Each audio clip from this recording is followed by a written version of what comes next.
Tunasonga mbele watu wote wa Jamhuri Kenya yetu. Tunasonga mbele watu wote wa Jamhuri Kenya yetu. Haya sisi sote wananchi tushangilie. Eko Jamhuri, eko Jamhuri, eko Jamhuri Kenya yetu yaenda mbele. Eko Jamhuri, eko Jamhuri, eko Jamhuri Kenya yetu yaenda mbele. Mwaka wa 60 umefika, tangu Kenya iwe huru. mwaka wa 60 umefika, tangu Kenya iwe huru. haya sisi sote wananchi tushangilie. Eko Jamhuri, eko Jamhuri, eko Jamhuri Kenya yetu yaenda mbele. Eko Jamhuri, eko Jamhuri, eko Jamhuri Kenya yetu yaenda mbele. Kweli twaenda mbio, Kokote, Kenya yaenda mbele. kokote, Kwa elimu twaenda mbele, kokote, matibabuni twaenda mbele, kokote, viwandani twaenda mbele, kokote, na mashambani twaenda mbele. kokote, Eko eko Jamhuri, sote, eko Jamhuri, eko eko Jamhuri Kenya yetu yaenda mbele. Eko Jamhuri, eko Jamhuri, sote. eko Jamhuri Kenya yetu yaenda mbele.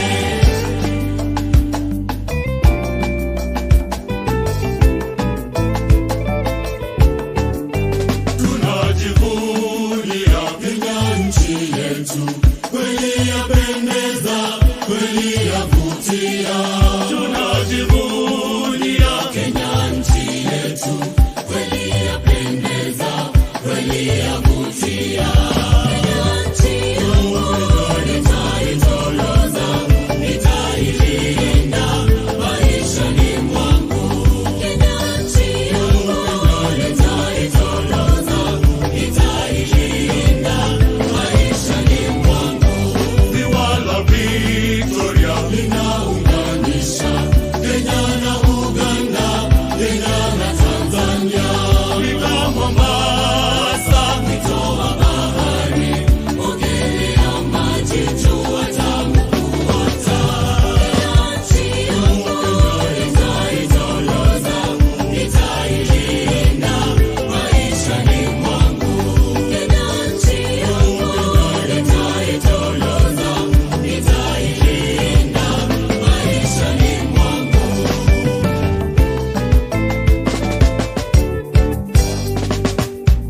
PPMC Production. Tushangilie Kenya, taifa letu tukufu, Kenya tunayoipenda, Kenya nchi tunayoipenda, Kenya nchi tunayoipenda. Twajivunia sana tukijiita wa Kenya, nchi yenye baraka. Kenya nchi yenye baraka, Kenya nchi yenye baraka. Kenya makao yetu ni nchi ya kupendeza, kamwe hatutaiacha, kamwe Kenya hatutaiacha, kamwe Kenya hatutaiacha. Mwenzangu, Kenya kipenzi chetu, hatutaiacha milele daima. Kenya kipenzi chetu, hatutaiacha milele daima. Kenya kipenzi chetu, nchi yenye upendo, hatutaacha Kenya daima na milele. Kenya kipenzi chetu, hatutaiacha milele daima. Kenya kipenzi chetu, hatutaiacha milele daima. Tumeapa sote wananchi wa Kenya kutumikia Kenya daima na milele.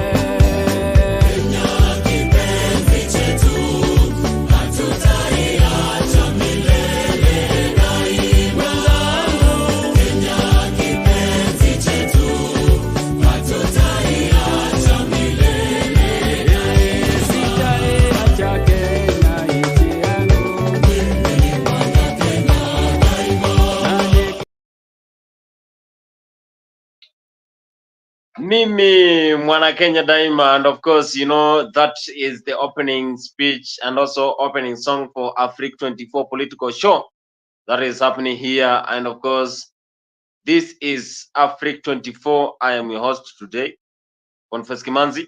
Wherever you're following this conversation, I welcome you with all your both ears so that you can have this wonderful conversation that we are going to have here in Afrique 24. You know, this is your 24-hour channel whereby we unlock stories that any media house cannot give you, and we give you the platform to also discuss and share ideas about the current situation in this country. Where are you following this conversation from? Of course, I am following in Nairobi, Kenya. That is +254. So for those who are following in United Kingdom, those who are following in Nairobi, Kenya, those who are following in United States of America, city of Virginia, California, I welcome you so that we can have this conversation until the end. In the comment section there, you can give your views about the topic that I'm going to introduce here. And we are asking, why do you think that the DP, Gachagua, doesn't care about his impeachment? Did you know that things are going to happen this way? Because the way he is responding very aptly, then it shows that he doesn't care about the impeachment that happened. He's giving the vibes of I don't care. That is the vibe that we are getting. You know, as journalists, we have to internalize some of the things that we see and we come up with conclusion. The way he is reacting is like he don't care what is happening. So I welcome you for today's show.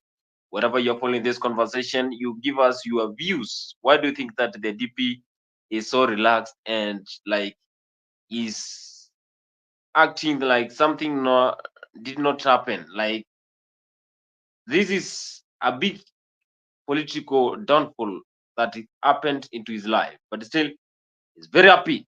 In the comment section, you know, Gipsakona is one of our brand ambassadors in Africa 24. Awesome. And anyone who is going to join this conversation, I've shared the link there, and you can join the studio and give us your views. Why do you think Gachagua doesn't care in middle of this situation that happened? And now he is no more the deputy president, whereby for the next 10 years will not hold any government seat, because if you impeached, then the constitution says that you will not have any elected seat in this country. The honest man, personally, I will miss the honest man. Will you miss the honest man? You can give us your comments section there, and then we shall air them here in Afrique 24. Remember, it's on Sunday. A lot of things happening on a Saturday, and wherever you do things, make sure you keep your family close. This is the only thing that will happen in your life. You saw what happened to Gachagua after impeachment, then he went to the family.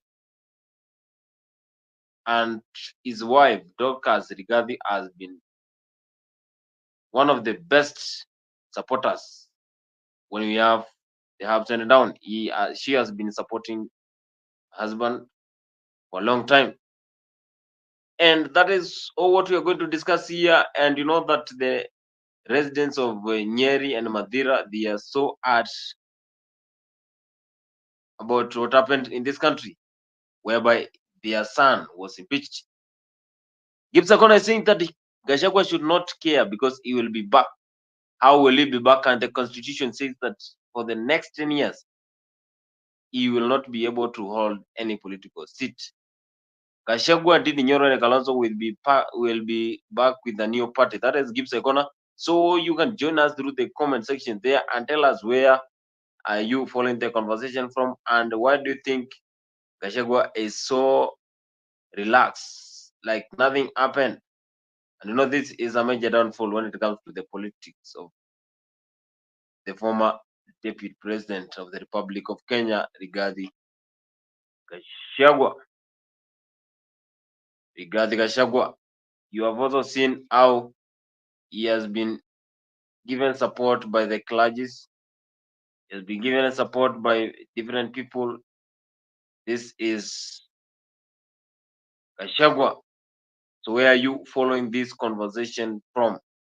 That is all what we can ask you. And why do you think Gachagua is so relaxed? This is country Kenya. And of course, some of the things are happening in this country is because they say the impeachment motion was politicized. Others they say it was a well-planned move. Others they say it was a mouthy slide of Rigathi Gachagua. Some people are saying Ruto wanted to use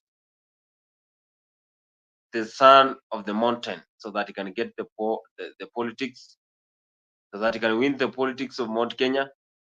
And after the end, then he will dump him. I've seen a meme somewhere, rotten, used, dumped, used and dumped. That is what I have seen in the comments through the social media. In matters concerning football, Liverpool have won. Arsenal, they were defeated, as well as Manchester City. Nottingham Forest, Nuno Esperanto and his core team, they are now in position 3. This is what the wife of Gachagua had to say earlier today when they had that meeting in one of the towns in Nairobi. Iguru ria maito witu mwathani agocwo mwathani agocwo ringi jambe no irugamite haha mwena uyu worio ndamwirire ni ndimwendete utungata na gitio ni urihagirwo thogora kana tiguo ni arihite thogora oguo tukimwita Deputy President na muheshimiwa witu ni turahitia etinyo mwamuthurire no uthurwo ni andu milioni 7 gaturumo 2 urutwo ni andu 300 kana 3 ngoro-ini cianyu ari oho thengio muno ndienda kuga uguo tondu ngiariria kanitha muthenya wa umuthi kwina undu twagirirwo gwika twi kanitha wa mbere ni kuhunjia uhoro wa ma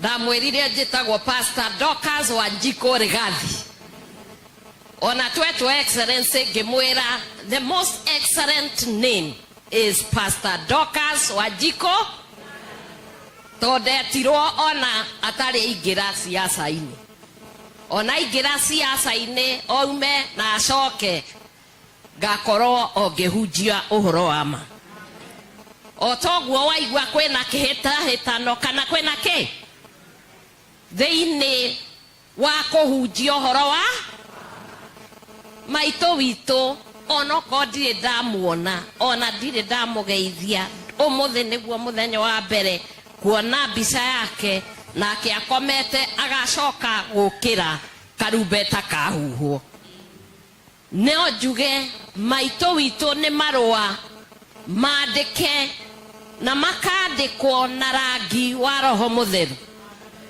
gutire mundu utanauga ati ni oi maito na ni umoi na wega wa andu ayo othe motitwo ndigwiciria kwina mundu urandikiirwo kandi kwina mundu ina kandi oguo eandikiire rugano akiruikara na muthenya wa muthi turona na tugetikia oguo turonire ati no tugie nginya na murata kuma nyumba yake arugame na kihoto na waragania oguo niguo twagirirwo gukorwo tukihunjia andu manjia kumenya uhoro wa ma uhoro wa waragania na kuruirira ugai kuruirira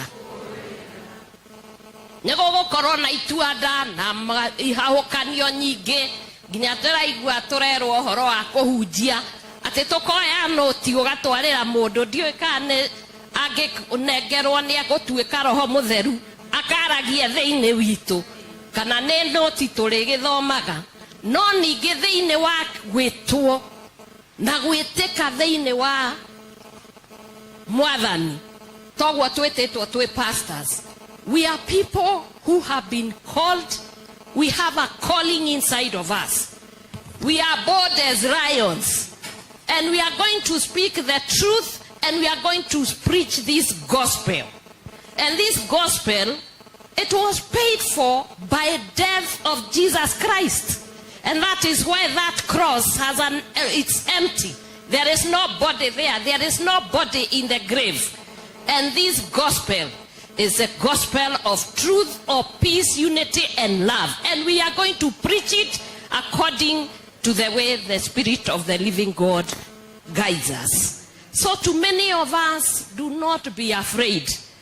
Paul speaking, as you have told us, he said he was being poured out.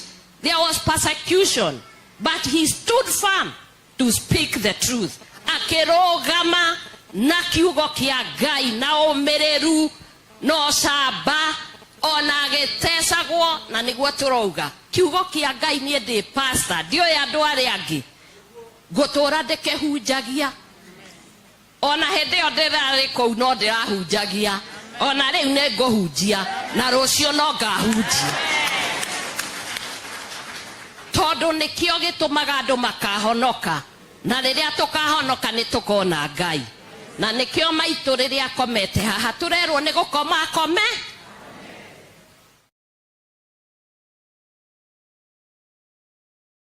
The wife of the beach DP, she is one of the lawyer followers, and if you have a wife, then you have a very supportive person. I think if you are having a wife, then you know what it means. When you have someone who can support you when you're having those situations that can really need someone to be close to you. Gachagua is feeling that vibe right away because it is not easy to be impeached from the deputy position. That is a top position. After president, then you have deputy. Now the wife and the sons are close, including Cleophas Malala. I have seen him in Madeira, whereby he has been enjoying some of good times and trying to be close to the beach DP, that is Rigathi Gachagua. Mzalendo, good morning from Nairobi, Kenya. And where are you following the conversation from? And why do you think Gachagua is so relaxed? And I will not forget to tell you before you talk that Arsenal has been clobbered by Newcastle United. Arsenal lost.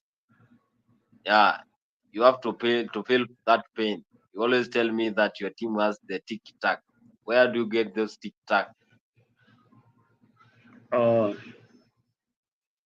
Thank you very much, Bonnie. I'm tuned in my bunker somewhere across the world. Right now I'm in Beirut. But anyway, I think the conversation is good. Arsenal has lost. Maybe today you are watching the game. That's why you brought in some bad omen to our team, Arsenal. That's why we lost to Newcastle. But that is the nature of the game called football. You don't expect to win all the time. There are other times that you lose the game. That is the beauty. That is the beauty of soccer. So that the next time when you have a rematch, you remember how you lost to Newcastle and you win the match. Having said that, I don't know which team you support, but maybe you could tell me how they've been faring on in the league. Mzalendo, why are you pretending that you don't know the team I support? And you know that. Just tell me how you performed this week. I'm a big fan of Chelsea, and we are in top 5. We are looking forward to winning the Premier League season. And also, Premier League this season, and also we are having a match today that is East African time, and I'm very sure that we are going to win. We are going to win against Manchester United at Old Trafford. Take that to the Kingdom Bank, to the Fadhili Bank, Equity Bank, Cooperative Bank. Chelsea is winning today against Manchester United. 5-0. Rude Van Nistelrooy, we are going to win against him. And I shall be there no matter what. We are not sorry for Arsenal losing today. Arsenal, they are curtain racers. They will not win any cup at any moment. So you have lost against Bournemouth, lost against Newcastle, held 1-1 draw. That is 2-2 draw against Liverpool. That is Arsenal we know. And Patrick Sefra said, watching Arsenal play is like watching Netflix season 1, 2, 3. So that is your Arsenal team. Chelsea forever. All right. Thank you, Chelsea fan. But the last time I checked, you are the bottom 10 in the league. In last year, I think you didn't come any close to beating Arsenal in the matches that you played. I look forward to the game between Arsenal and Chelsea. I still support Arsenal because of their entertaining football. It is what gives me the pleasure. I can't stand watching Manchester or Chelsea play because to me they play boring football. So the philosophy of Arsenal and their former coach, Arsene Wenger, injected. That is what drives me. I can see another crazy fellow there called Kenya Revolution. He has come on the comment section. I know he'll bring his crazy ideas about Chelsea, but Chelsea has been on the losing spree. We don't really recognize them as champions anymore. You can go and watch your trophies in the closet. We don't care. We don't give a damn. Arsenal has gone unbeaten. That record will never be challenged by any of these Chelsea charlatans, the way Kenya Rebel would say. But Gypsy Corner, thank you very much for the greetings. I miss you so much in the comment section. Karibu sana. Asante. So let us get back to what really brought us here, and that is politics. Football waachie wale wanafanya betting, wabet kama boni. Sasa sisi kazi yetu ni kuchambua siasa. You can take whatever I tell you to the bank and you'll get some money out of it. So listen to anything that I tell you about politics. That is what will happen in our country, Kenya, at the moment. So what is cutting Boni? The fact that former DP Yasmin Impeached is relaxed at home and very happy, like nothing happened. He don't look like he cares about what happened. What do you have to say about that? You see, he cares deep down in his heart. Anybody would say that maybe I would have done something different. He's no longer the deputy president. That's a big blow. To lose such a position. That is the second highest office in the land. The first one being the presidency, the second one being the vice president of the Republic of Kenya. When you lose such a position as a member of as a former ally to the ruling coalition, and remember, this guy has fought so hard to form the government. So a government that you have fought so hard to form is now kicking you out. Of course, you'll feel the pain. You'll cry in the toilet. You'll throw towels everywhere. Like my friend Kenya Rebel, whenever they lose a game, that's what he does. You will kick the table, but nothing will change. The results is the same. But what I mean, I think what. The legal advisors for one Gachagua, maybe they have got something that they are looking up to. Maybe the Supreme Court I don't know, but the way things are at the moment, this is we would not have reached this particular point if he had opted for a political solution. But he thought that the judiciary would save him, because you have seen the judiciary making decisions before. And that tells you how our judiciary is. It is it's an institution that can sometimes favor you, and sometimes it can go against you. They say that the law is an ass, so it cuts both sides. So when it is against you, you'll feel so bad. When it is in your favor, then you carry the day. But for Gachagua, he has got what we call the political support. What he's going to do with it is more important to him moving forward. I have seen on the social platform that he's forming a political party called, I don't know, Mount Kenya something. Yeah, he can go ahead and form a political party, be a force to reckon within that particular region, just like the Wiper movement. It is a force within the Kamba people. So the Kikuyu people can come up with their party. It is okay, you know. Dismantling tribal politics is become very, very difficult. Even after having this conversation for so many years, the tribalism still creeps in. So it will take a long time to dismantle the tribal bit of our politics. Yes, but right now, the way it is, the Kindiki has already been sworn in. Whether it's legal or illegally, we can all argue, but it will not change the outcome. So the outcome will not change at the end of the day. The Kenya government remains the same. Now, moving forward, what are Kenyans thinking? What are they? What are we looking up to in the government? What are the kind of leaders are we looking to serve us in the near future? So this is what we should all be looking into. Who is going to come next after William Ruto? Many people have said that William Ruto is a one-term president. I say that William Ruto is creating a machine that will be very, very, very difficult to dismantle if we, the people, don't have an organized movement. If we are not organized, then 2027 is already gone. Remember, he is the referee in the elections that are coming with his great buddy, and now one Raila Odinga. They are already forming this force that will sweep each and every seat that they might need using the same IBC.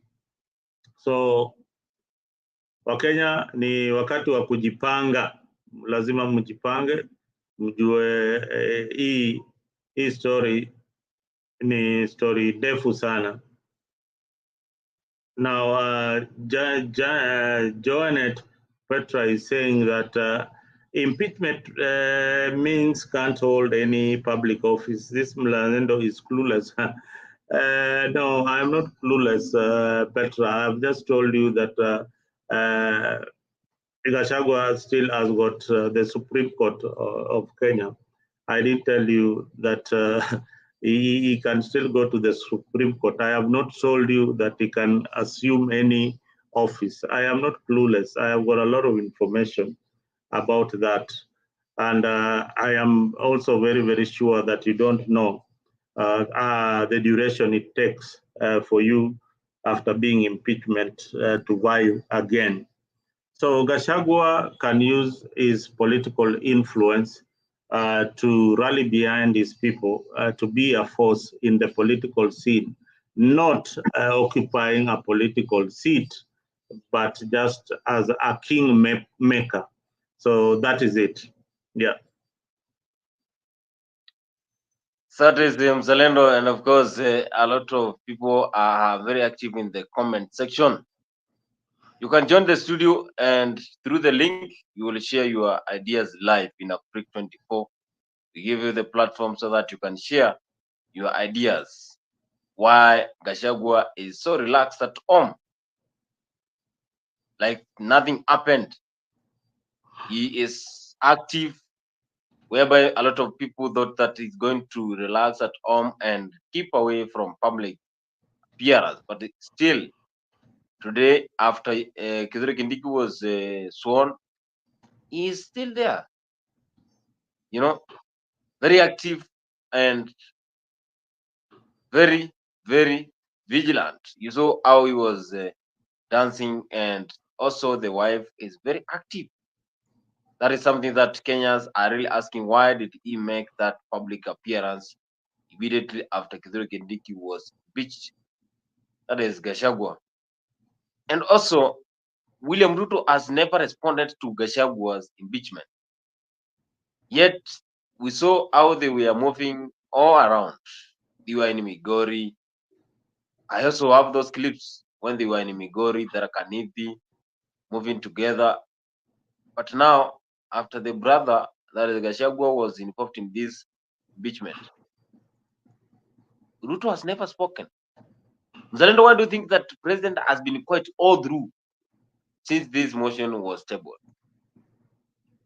You see, the president of the Republic of Kenya is a symbol of unity. He doesn't want to be seen as taking sides. I did come out earlier on, taking sides that he really wants this guy to be gone, although we know that he had taken side before. So the only thing that he was not coming out in public. So he created that impression that he was not involved. That is all he wanted, that he was not involved in the impeachment. It is the courts and the parliament. So that is the impression he wants to create to the international community. Although we Kenyans know that he was directly involved in the removal of his deputy. Perhaps the question that perhaps what he ought to come out and tell us is that what are these reasons why you really removed these guys, other than what we just saw being presented by of course, the members of parliament who apparently were bought by him. So those are the things that he ought to probably come out and tell us, hey, fine, the same problems you had with Gachagua, could it also occur with Kindiki? These are questions people are asking themselves. Why is it that each and every election year we have a problem with the deputy president? Between the deputy and the president. What is it that these guys are really struggling for? Is it the corrupt deals? Or what is it really? And how does the impeachment of Gachagua affect your life, me and you? What bills is he involved in? Or if this corruption deal that he's been involved with was being investigated by EACC, then we'll say that this guy was really, really corrupt. Yes. I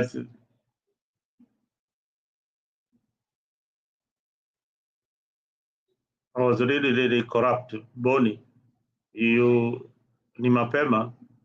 It was really, really corrupt. Yeah. I can see black bana panda hapa tusaidiane bana. This guy cannot hold a minute of conversation. Are you asleep? What? Mzalendo, I was looking at the Kaga Gitu. I was looking at this thing. What is that? This is something that I want to fold it. My friend. Yeah. Continue. No, I have finished my point. I have said what Okay, I can see. I can see in the comment section there. People are so active. I want to read Black.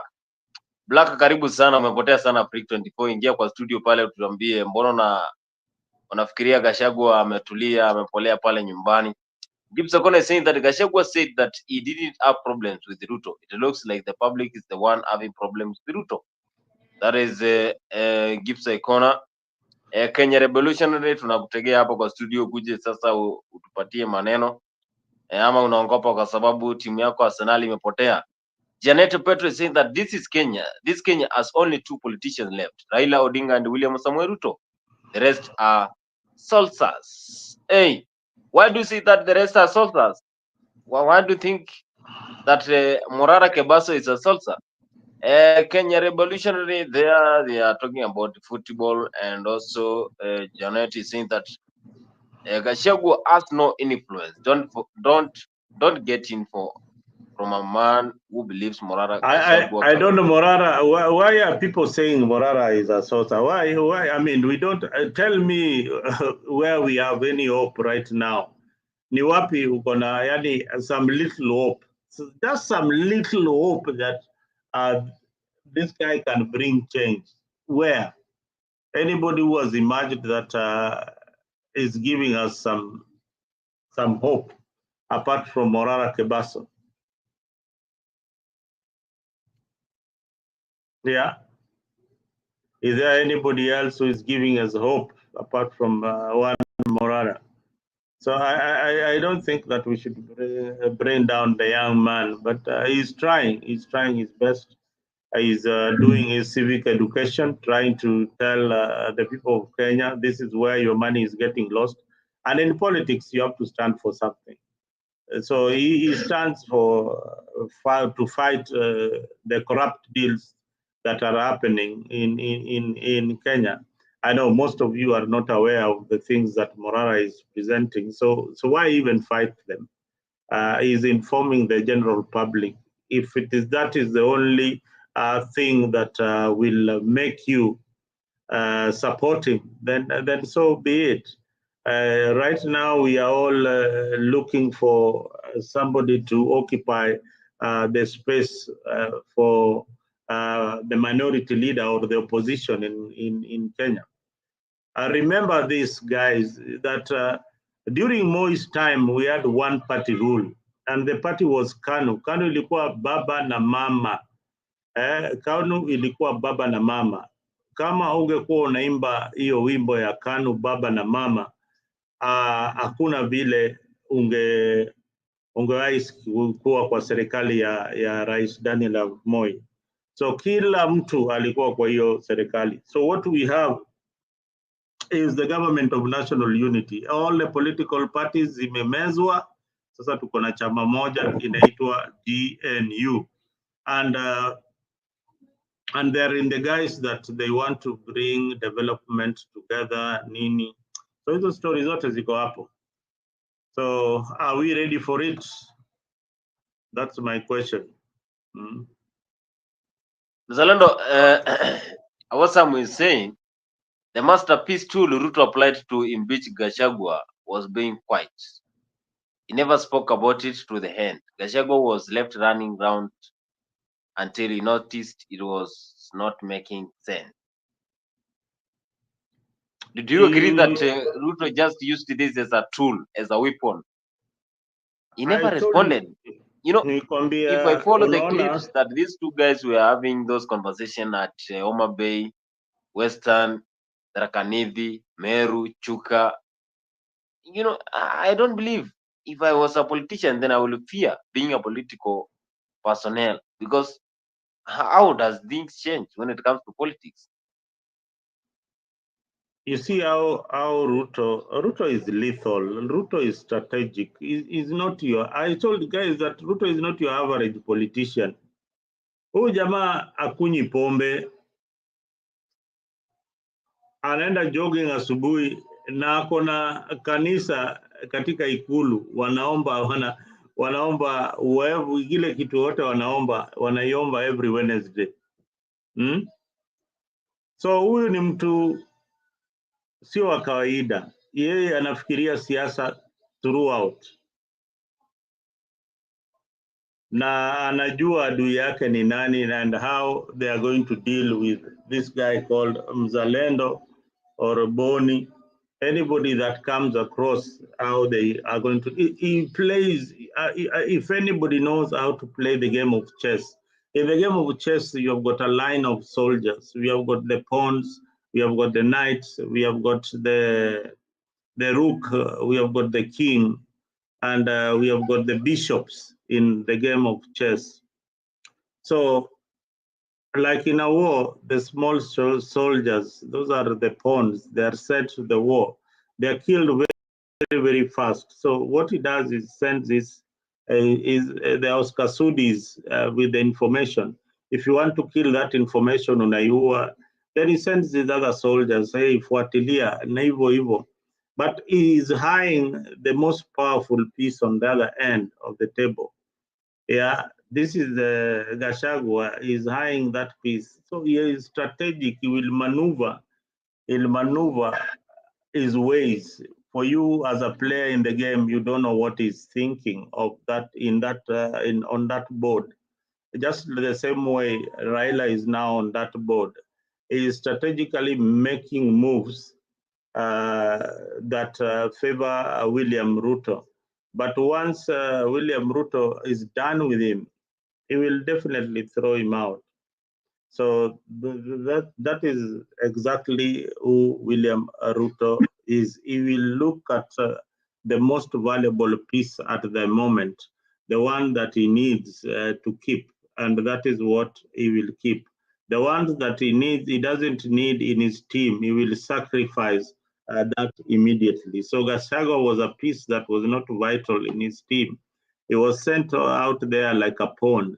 Anapiga piga kelele juu ya siasa ya Mount Kenya, Mount Kenya, thinking that he's supporting his side and thinking that he will get backing from his boss. But he should have realized that, when Ruto started telling him, hey, boss, hivi tunasema, saa zingine haionekani mzuri, you need to say it better. He started trying to tell him, hey, hapana, I am not happy with what we are talking about, but perhaps you need to say some of these things in a better way. So na ukisema hivyo direct, kama direct translation, kuna kitu ukisema direct translation from English to my tribe, itatokea mbaya. So Gachagua was a direct translator of the things that he was saying that mimi nasimamia Mount Kenya. I mean, oh damn, hizo vitu ni vitu zingine. People look at it from a different perspective. There are people wale nilikuwa nimesema hapo awali. In the Kenyan government, there are people who are above the presidency. They are the ones who tell you that you don't need this man. For you to be in political power, it is time for you to eliminate your deputy president. Off goes the deputy president. Hata kama rais mwenyewe anataka, those people have decided that the deep state is not interested in Gachagua being the deputy president of Kenya. He does not add value. Mtoe, ingiza mtu mwingine. For stability, if the Gen Zs did not cause mayhem the way they caused in the last demonstration, Gachagua would still be the deputy president of the Republic of Kenya. But due to the instability of Ruto's government, then there has to be somebody to be sacrificed in order to make the government stable. That's how I look at it. That is Mzalendo, and he is saying that Ruto is not your ordinary man. Gachagua was got off guard. He did not know I was removed so fast.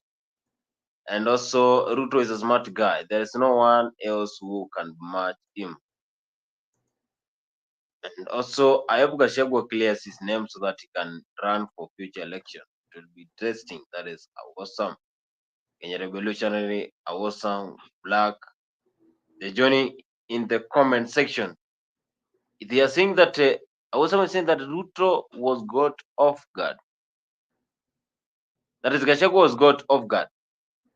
Mzalendo, like, do you think that all these cases can be cleared and Gachagua can run for any seat before 2027? They are saying that Gachagua is going to come close and form a coalition together with Kalonzo Musyoka. The coalition will be there. The people of Mount Kenya are not happy with William Ruto's government. The coalition itakuwa. The coalition will always be there. The people of Mount Kenya right now are going to partner with Kalonzo at all costs. But is Kalonzo the kind of leader that they want?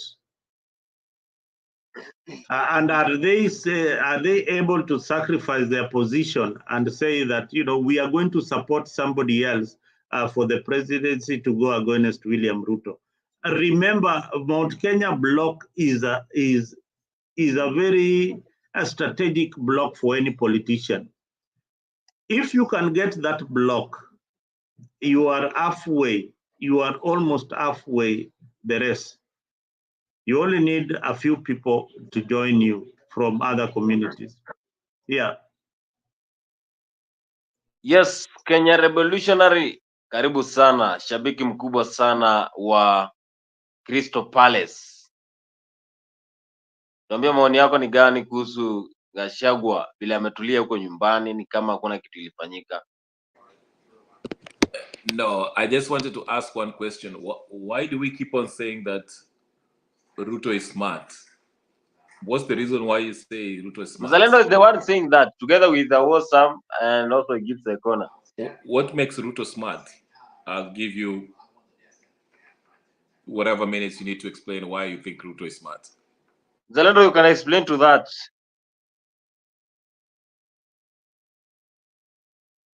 I wanted him to first, you know, greet me and say, hi, my brother, how are you doing? Unajua ni shabiki wa Crystal Palace, ndio maana amenuna. You just come out and just start Arsenal saying. have lost, so nobody's greeting you. So did you play today? Did Chelsea play today? We are playing tomorrow and we are going to beat Man United. But endelea, why do you think Ruto is smart? Kuja hapa na Ruto ni kama Ateta. Eh? Ruto ni kama Ateta. Anaweza tu kuchapa zile timu za ninakwambia, sikiza, let's get back to the agenda. Wewe unajua kila mahali unaenda unachapwa, so hata kwa hii siasa tutakuchapa tu. So unaona, the thing is that why I say Ruto is smart politically is this, Ruto has made sure that he has a political stability. And political stability simply means that he reached the other side of the aisle and brought one Raila Odinga to his political formation. Who thought that Raila Odinga and William Ruto were going to work together very soon? Who thought that these two were going to work very, very soon? None of us. So he reached out to Raila Odinga strategically, of course, telling him, hey, we need to do ABCD. That is what we call a smart move. Should it have been another leader, they would be out of power today. Had he still maintained those stands that that he cannot reach to other leaders for stability, he would have been out of power. That is why I say he is smart and he is strategic in whatever move that he's making. Then he reaches out to Kindiki. Kindiki do you think that he likes Kindiki in that position so much? No. He's bringing him strategically to get just under a million votes from his tribal region. So that is the way he looks at things. So if I can get these people of Mount Kenya, then I will get the people from Meru. Then I'll get a few disgruntled Chungwas from here and there, and I'm home and dry. Gachagua can stay with the rest of the mountain. So that is how Ruto is thinking. Okay, Zalendo. Moi brought Raila on board. Uhuru did the same thing.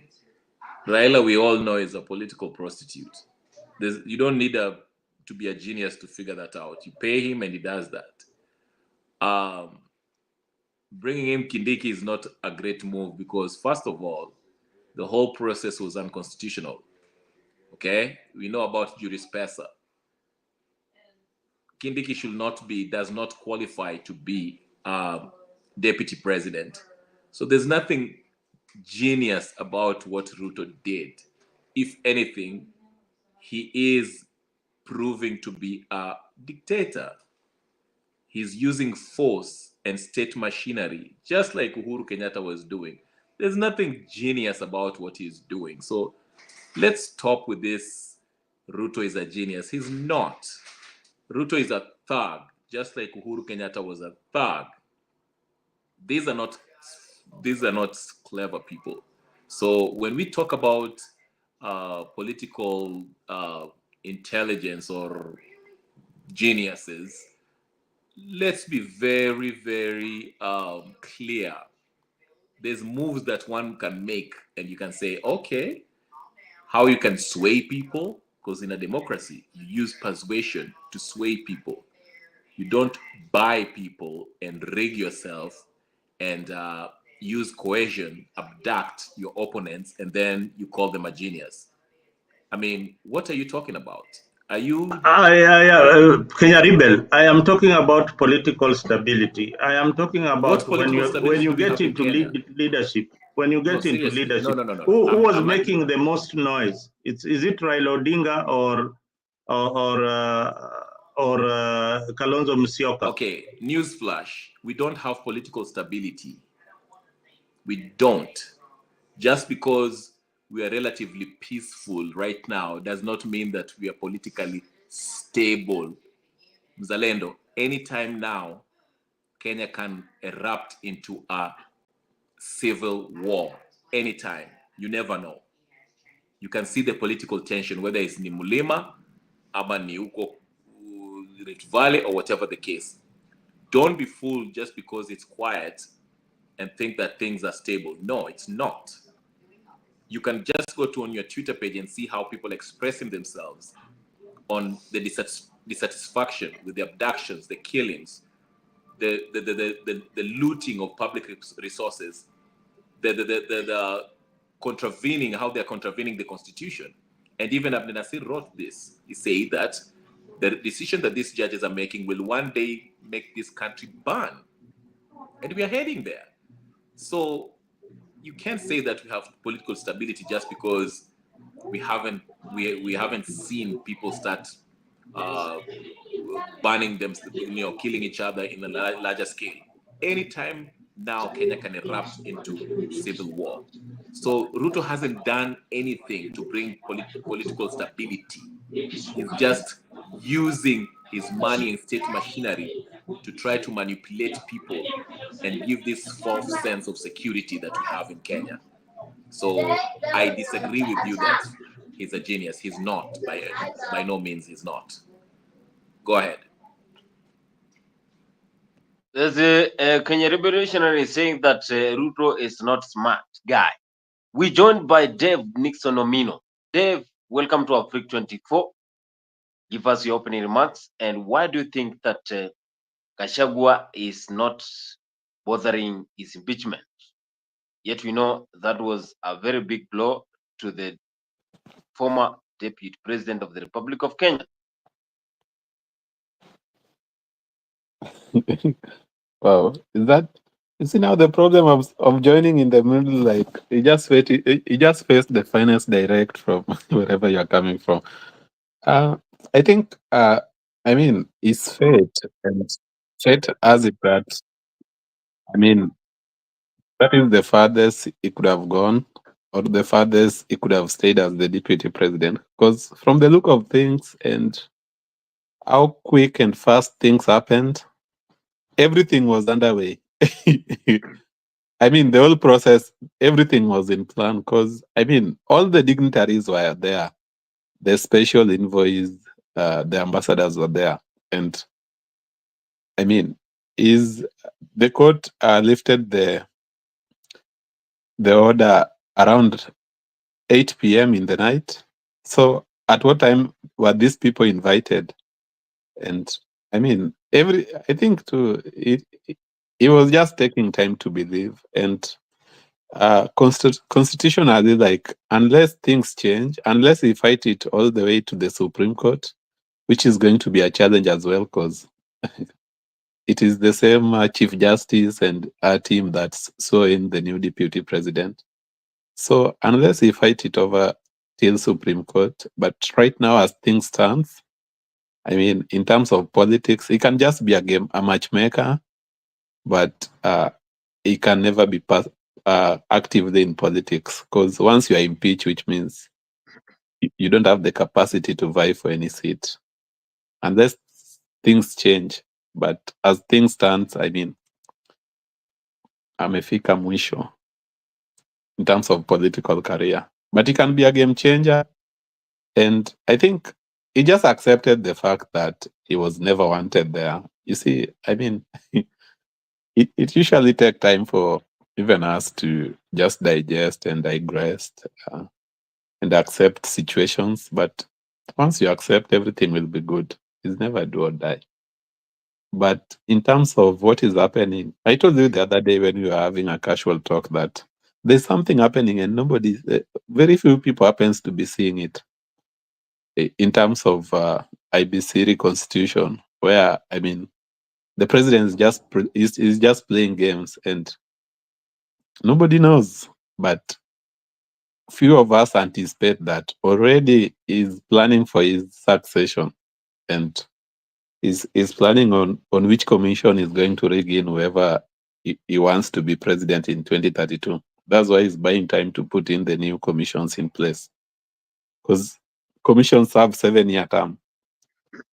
So he wants to retire with them when his next guy is getting in. But I mean, I don't know. I mean, our country, I don't think even if it is a democracy per se, because the way things are happening, I mean, it is on steroid worsening in terms of like what really matter to the people and what really does the elite want. It's like there's a big disparity.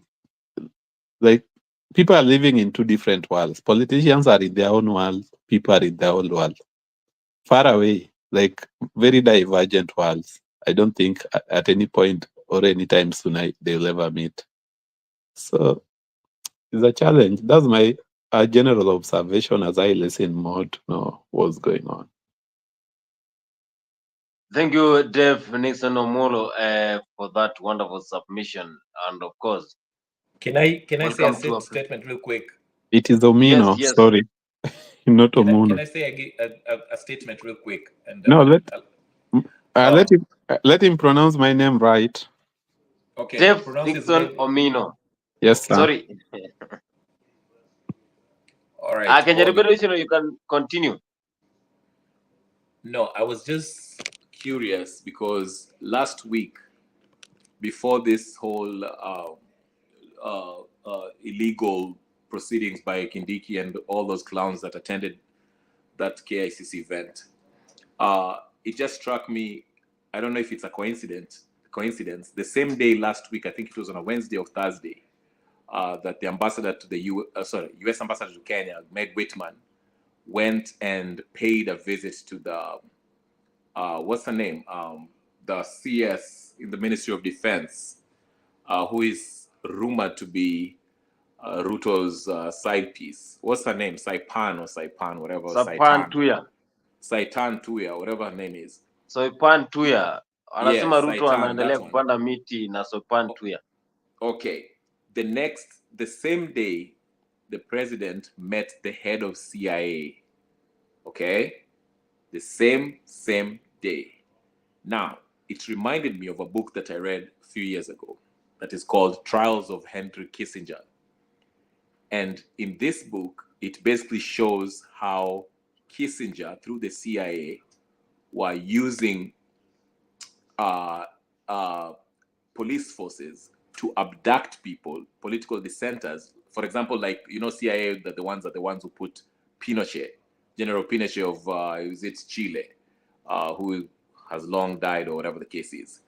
And to defend him, they used to fund the police forces in General Pinochet's government to abduct and kill dissenters of General Pinochet. And it just struck me that once they visited the president and Saipan on that same day, the next day, it was Thursday, when the Jajogola, Frida, and Mrema made that unusual whatever ruling to lift up the conservative order, which gave Kindiki whatever to go and be sworn in. But even on that nini or whatever, if you look at the legally, Kindiki was not supposed to, is not qualified to become the deputy president. But anyway, I just draw this. It just struck me when I saw that happen, and the abductions that are taking place with the Aoko and so forth, so forth, so forth. The people who are vocal, influential people who are vocal against this government, and the quickness after which these events have been taking place in order to bring a deputy president. And I tied it in with what one lady from Siaya who mentioned that Gachagua was probably removed because he refused to sign a document that basically sold out to sell Kenya. Anyway, I just wanted to mention that and draw those two things and say that this country is actually being run by foreign entities, and Ruto is just there as a puppet to make sure that the Western forces are, their whatever agenda is being fulfilled. Anyway, that's all I wanted to say. Go ahead. That is Kenya revolutionary. Dave Nixon Omino, do you think that William Ruto used Rigathi Gachagua to get politics of Mount Kenya and also win the election for the Republic of Kenya, and at the end of the day, he dumped him? Was it a question to me? Yes. Okay. Would you pardon? William Ruto was very close to Gachagua during the 2022 general elections. But now, whatever happened during the impeachment, he never responded. Do you think that William Ruto wanted to get this president of the Republic of Kenya and then he dumped Gachagua for Kindiki? Because earlier, during the time when they were choosing the running mate, some of the close members wanted Kindiki, but Ruto chose Gachagua. Do you think that he wanted to get the president and then he dumped the honest man from the mountain? It might be a yes or no for me, depending on from which side are you looking at it from. But I think personally, there's just a lot that Gachagua proved me wrong. I knew he was this dumb guy. But again, later I realized that guy is much articulate than personally I thought of him. And even at conversational level, living alone like shares and everything. I mean, he converses well and he knows how to communicate. He knows how to. He's a good public speaker, way better than Ruto for the sake. And I think that is one thing that very few people knew about it. So I think, because from the look of things and how President Ruto has been running his government, I think he anticipated that former DP would just be a rubber stamper. But again, I think when he became a person of personal opinion, I think that's where the problem came from. That is one side you can look it from. Because, I mean, he had the option to choose Kindiki, but again, the guy is a good mobilizer on the other side. But in terms of presidency, I still believe the guy he knew he was the president, but he was just looking for a regional legitimacy. I think he had just played his card well, and if I said cards, I believe all of us understand. And he knew he was the president. So I think he was just trying to do a regional balance so that in the face of everybody, like it seems like he has like a whole regional inclusive support, but I don't think he needed him that much.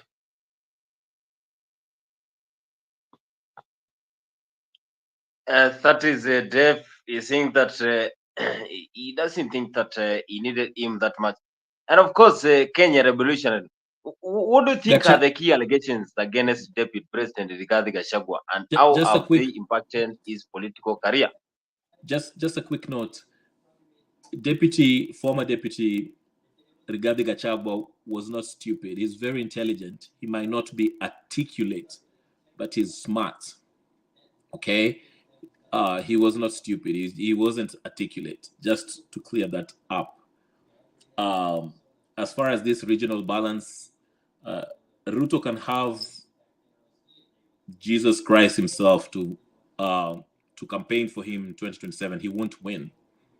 He has to rig himself in 2027, and that's why him, along with Raila Odinga, they changed the law, and that's why they had that IEBC amendment bill to give them room for rigging. There'll be mobile voting stations. I don't know if you're aware of that. So Ruto can basically pull up with 3 semi-trucks full of votes and claim that those are his votes. So don't get your hopes up. Anyone that thinks that they can go to 2027 and beat Ruto must be drug tested immediately. But anyway, I'll stop there because Mzalendo looks bored. You know, he's an Arsenal fan and he's very depressed. So let him talk. No, I'm just asking. I want you to answer this before I give Mzalendo time. Yes. What do you think are the key allegations against Deputy President Rigathi Gachagua? Of course, he's the former. And Again, how have they? What sorry. are the key allegations against DP Gachagua, and how have they impacted his political career? Again, I've said this before.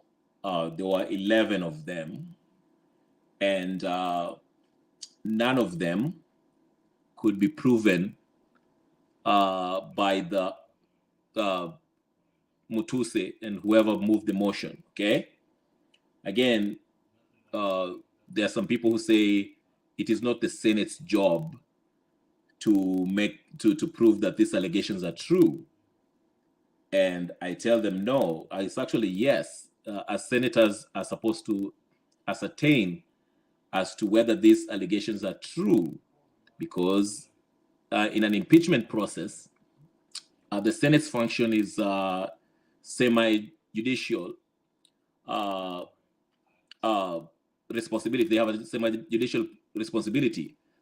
That's why ideally they were supposed to have that committee that will investigate if these allegations were true, but they never did that. They never even afforded him time for him to produce himself, even though he went to hospital and all that stuff.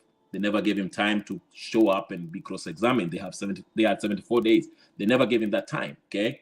But they went ahead and rushed and moved it to to vote him out. That's why Justice Mwita, you remember when Nsogo was making his submission, he highlighted while Justice, was it Chacha or something, who gave that conservative order, in his opinion, when he was giving that conservative order, he highlighted that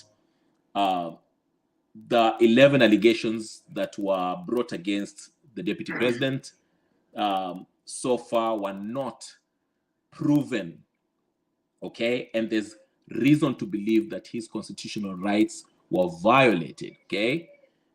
Again, to Justice Mrema, who was giving us that, telling us about public interest. It is also the public's interest to make sure that every Kenyan's rights are respected. And for Deputy President who was on trial here, his rights were grossly violated.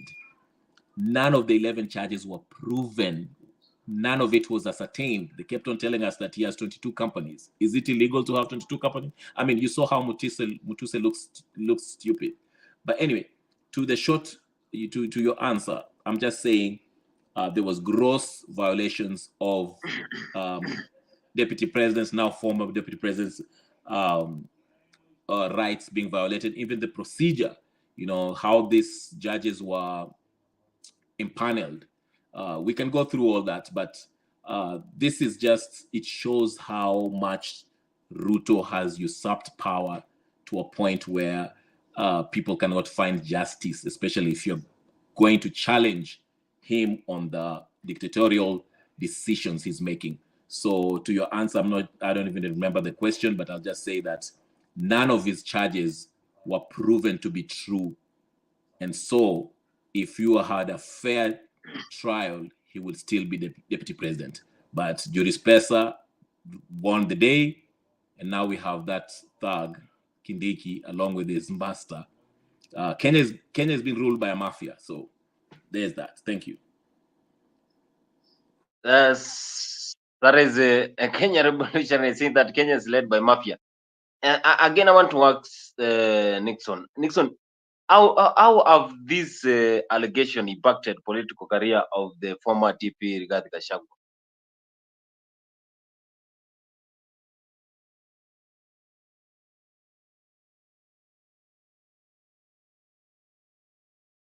Can you hear me? Jeff, yes, loud and clear. No, I mean, you see, the problem is not even allegation, but I mean, everybody knows the truth. The allegation was just a way of finding a way of kicking him out.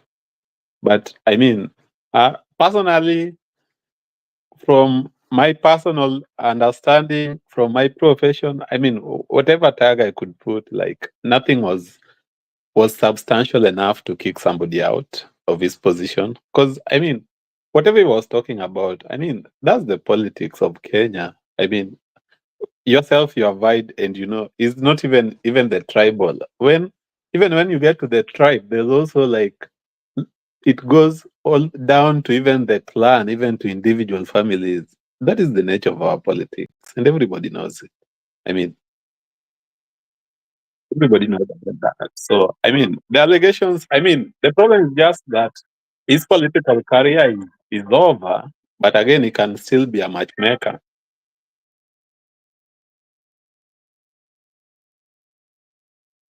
Yes, I think that is Nixon saying that his political career is over. Mzalendo, what do you have to say about the allegations and how have they impacted that is Gachagua's political career? I think I did a show and a conversation around this when Gachagua had the opportunity to resign and he didn't take up that bait. He thought that he can push.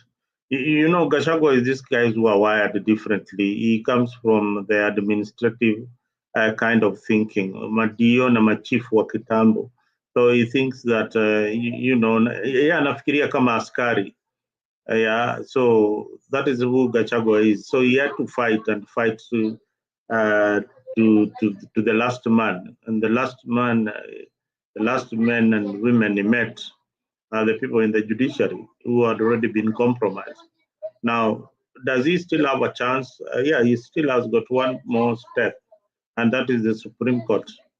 So if you can go to the Supreme Court, which I don't think that they will listen to him, you can just buy time for the case to be heard and things like that. Maybe that issue can be addressed there. But I want to agree with the Kenya Revolutionary. In Kenya, there are people who put people in power na hao ndio wanakutoa. Yeah, so they could be development partners, they could be Kenyans themselves. These are the guys who decide that leo Kenya Rebel utakuwa rais wa Jamhuri ya Kenya. And utakuwa rais, kesho tutakutoa because you are no longer useful. So Gachagua, for him, is no longer useful to the system. He would rather be out there working with the opposition as the government of national unity between Raila and Ruto brings stability in the country. So that is what is happening. So personally, does it will it impact the political landscape in Kenya? Yes, there'll be a lot of changes come 2027. Now, there's also a new development. Cheregai was trying to bring a bill of extension of the term of the presidency and other leaders, and then introduce the office of the prime minister, who would be selected by parliament, according to what Cheregai was attempting to table. So this would have had significant changes, because the prime minister would be appointed by parliament. The prime minister of the Republic of Kenya would be appointed by parliament, according to Cheregai's bill, creating that office. So this is not off the table yet. These guys are crafty. They're crafting things that will make Ruto's sail in 2027 smoother. They're trying to get more. Zalendo, can I ask you a question? Yes. Why are you saying that Gachagua should have retired? I mean, I feel that's unfair. Why do people should say that Gachagua should retire? You see, or yeah, I mean, resign. You know why That's I'm his saying choice. this, and maybe I'm wrong. You know, this. I have seen people fighting in court in Kenya when it has been decided by the people through public participation that you have to go. The courts have got no choice. You will have to go at some point. Zalendo tried it up to the Zalendo. Zalendo. Yeah. In the public participation that we had, I don't know if you had the court proceedings. I had it. It was a sham. It was a sham. I mean, okay, just hold on. Why are you assuming that for the whatever the public participation that took place, the general consensus was that they wanted Gachagua to go? If anything, by all reports that I saw on the social media and the mainstream media, it was to the contrary. Why are you guys making a decision for Gachagua, saying he should have resigned? I mean, no, that's the what reason, bothers me. Kenya Rebel, listen to this analysis or analogy of what I think ought to have happened. Now, let us assume that this thing was predetermined the way it is. You all know that this is what was predetermined. The way it is right now, you know that. Then why do you think that he should not have resigned? Yet the case had already been determined. Zalendo, why do you want to make a decision for him? Whether it's I want to make a decision for him because I am already aware that this thing is going nowhere. You are going to be impeached. Okay, but listen. He might have a reason why he should still go for it, because I think by him fighting it, even to the Supreme Court, it just exposes how porous this judicial system is, how corrupt it is. So by resigning, to me, that's what bothers me. Like, people say you know, Kenya Rebel, we have seen these judiciary officials on tape receiving bribes. Some of them had to resign. So it's Zalendo. Not that we don't know they are corrupt. We know Zalendo. that. Yeah. Zalendo. So if you have a case in Kenya, let's say it's against Ruto and you know that the judiciary is corrupt, why should I sit here and tell you, Zalendo, just give up, just resign? No, that's his personal choice, and people should respect him, even if he doesn't want to resign and he goes and fights it in the courts, whether the courts are hell-bent to find him guilty or not. That's what troubles me. Why are people want to make decisions for him and say, oh, he should resign? No, he shouldn't. That's his decision. If he wants to fight it, even if they're hell-bent to hang him, let him do so, and let's respect that and not say that he should have resigned. We are not in agreement in one area. I'm looking at what you call the pros and cons of this case. Yeah, the pros, according to you, is that it will expose the judiciary. Yeah, to whose benefit? to his benefit, because he believes, because he believes that constitutionally they had no basis to impeach him if they were to do things constitutionally, which it was denied to him. He was denied the right to habeas corpus to show up and to defend himself. He was not afforded that time, and they could not ascertain or prove those 11 allegations that were brought about against him.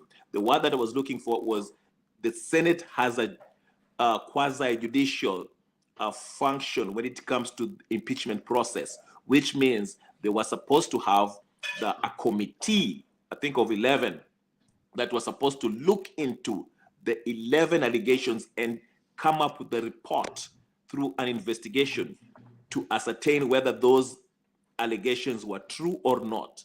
But even from cross-reference, cross-examination, which we saw by Onsogo, the lawyer Onsogo, to Mutuse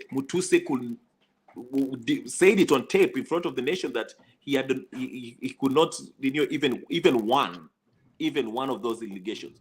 So what I'm trying to say is this: the deputy president believed, this ex-deputy president believed that he had a strong case, and if he was to be afforded a fair trial constitutionally, how the process was to be done, he would have won the case. And even so, even if the judiciary is corrupt, he can still expose the system by showing the Kenyan people that, hey, look at your courts. These people are corrupt. I have a fair case. I was not afforded enough time. And that's why probably he went to. But for somebody to come out there and say he should have resigned, no, that's a personal choice. That's what bothers me with that position. But go ahead. You are right in each and every aspect of your statement. But what we are looking at is a political process that required political thinking and political decision, precisely being that Gachagua is a politician, and he knew that very well from the conferences that he was holding and from the communications that he was communicating prior to his impeachment, that he was definitely against what William Ruto was doing, who is the president.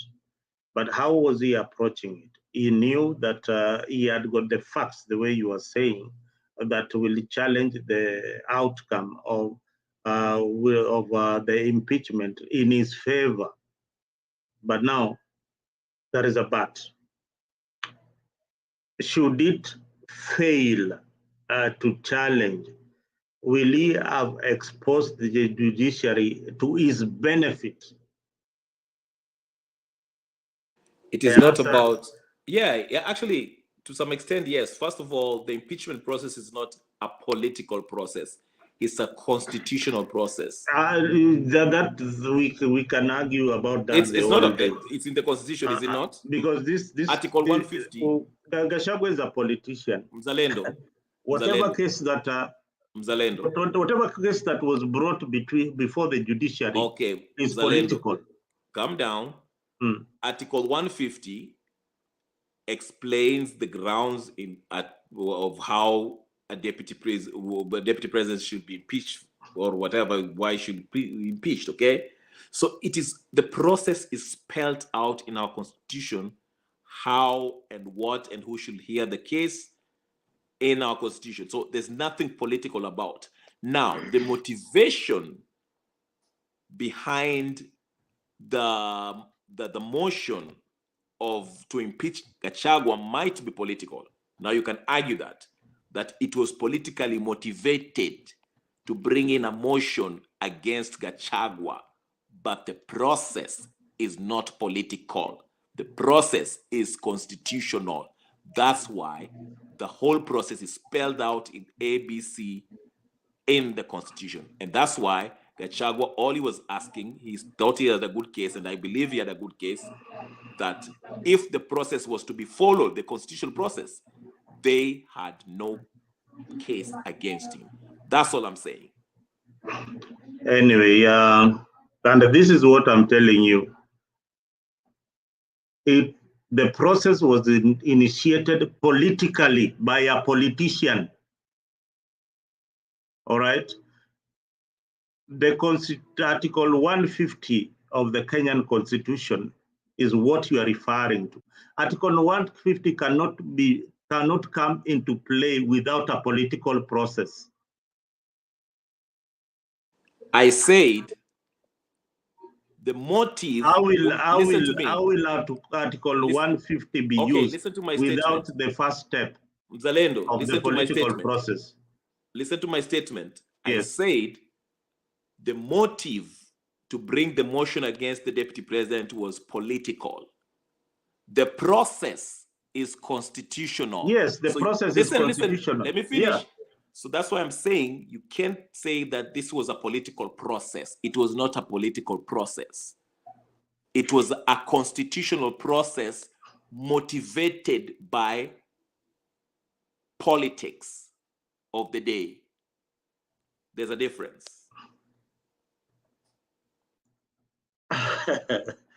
I can also say it was a constitutional process motivated by the politics of the day. Did you hear the judges say? Do you know why the judges actually sat over and presided over the case? They said, listen, the judges can, in fact, they had the power to stop the process at the Senate or the National Assembly. The reason why they say that is because if in any aspect of government, any governmental institution, if there's something that's unconstitutional, the courts have the right to intervene, okay? Because ideally, the impeachment process is supposed to be done by National Assembly, starts with the National Assembly, then the Senate, then that's the end of it. But if there's any reason where the Constitution, they suspect that the Constitution was violated, whether it's procedurally or whatever, the courts has the right to renew. That's why I get back and say the process is constitutional, but it was motivated. The motion was motivated by political reasons. That's it had to be motivated by a reason to impeach Gachagua, and it had to be political. And the means to judge Gachagua as an individual, as the deputy president, had to be constitutional. That's why we have the law. There are some laws that had to be followed, in order to remove Gachagua. That is why we have the Constitution. Which they did not.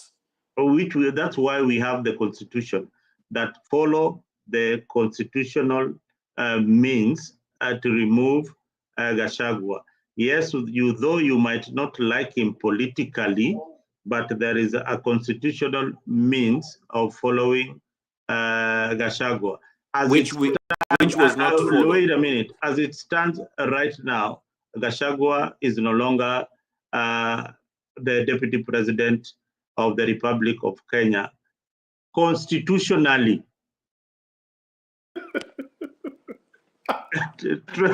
Zalendo. No, is it true? Whether the procedure was unconstitutional? It's not. Constitutionally, is Gachagua the deputy president of the Republic of Kenya? Listen, that's why majority of Kenyans are saying, they're calling out this whole idea of juris persa, because the constitution was not followed. The procedure was not followed. Regarding Gachagua's rights was denied. His constitutional rights. Now, who is saying this? Number two, not that. Did you listen to the news? Did you listen? No. I am saying, the judges say this or the lawyers are saying this? Okay, listen to me. Even the judges, when we listen to their judgment, you can tell that they were paid because their reasoning was not sound. If you listen to Justice Mrema, his whole argument was this. He said that it is in the public interest that Kenya cannot operate in a vacuum as far as the deputy president position is concerned. It cannot stay in a vacuum. So that's why they had to move speedily and remove the conservatory orders. Okay? And one has to occupy that office. But people are arguing this, that it is also in the public interest, however you want to define it, whether you want to look at the Black Law Dictionary, it is in the public interest to make sure that the Constitution is respected. So if a high-ranking governmental officer is brought to trial or is being impeached, the constitutional process of impeaching that officer should be followed. And it was not, Nani. That's why we are saying that. This whole process was being hurried. The man was not afforded enough time to defend himself, which that itself violates his rights to his personal rights. Kenya Rebel, do you believe that there's a gentleman saying on the comment section, do you believe that the courts in Kenya have been captured by the executive? Absolutely. Now, if they have been captured by executive, why do you expect fair judgment as Gachagua? Why would he just resign? No, you don't give up just because. Why no? Why no? I'm answering you. Resigning basically means that you are agreeing with the corrupt system. If you fight the system, you are exposing their corrupt nature. So even if they're corrupt, you go to court and prove and show the public, like, look at, this is your judiciary. Look at how corrupt they are. That's why I'm saying the exchange between Mutuse and Onsogo, that's Jinenio, exposed how flimsy those 11 charges were. And the process in which the National Assembly and the Senate went about things exposed how unconstitutional and how compromised the legislative body is. That's the whole point, for the people to see. So we are not fooled. So you don't just bow down by resigning and keeping your tail under your legs, or because Ruto amenunua. No, you have to fight. Now, Lisa, let me even ask the guys in the comment section. Maybe they will come into agreement. Had Gachagua resigned, does he stand any chance of occupying any public office? That is the biggest question. Actually, I can answer that in another way. Actually, by him fighting, he can in the future argue that the process and argue where? Can you just listen? Yes. Listen. He can argue in the future that the process under which he was impeached was unconstitutional.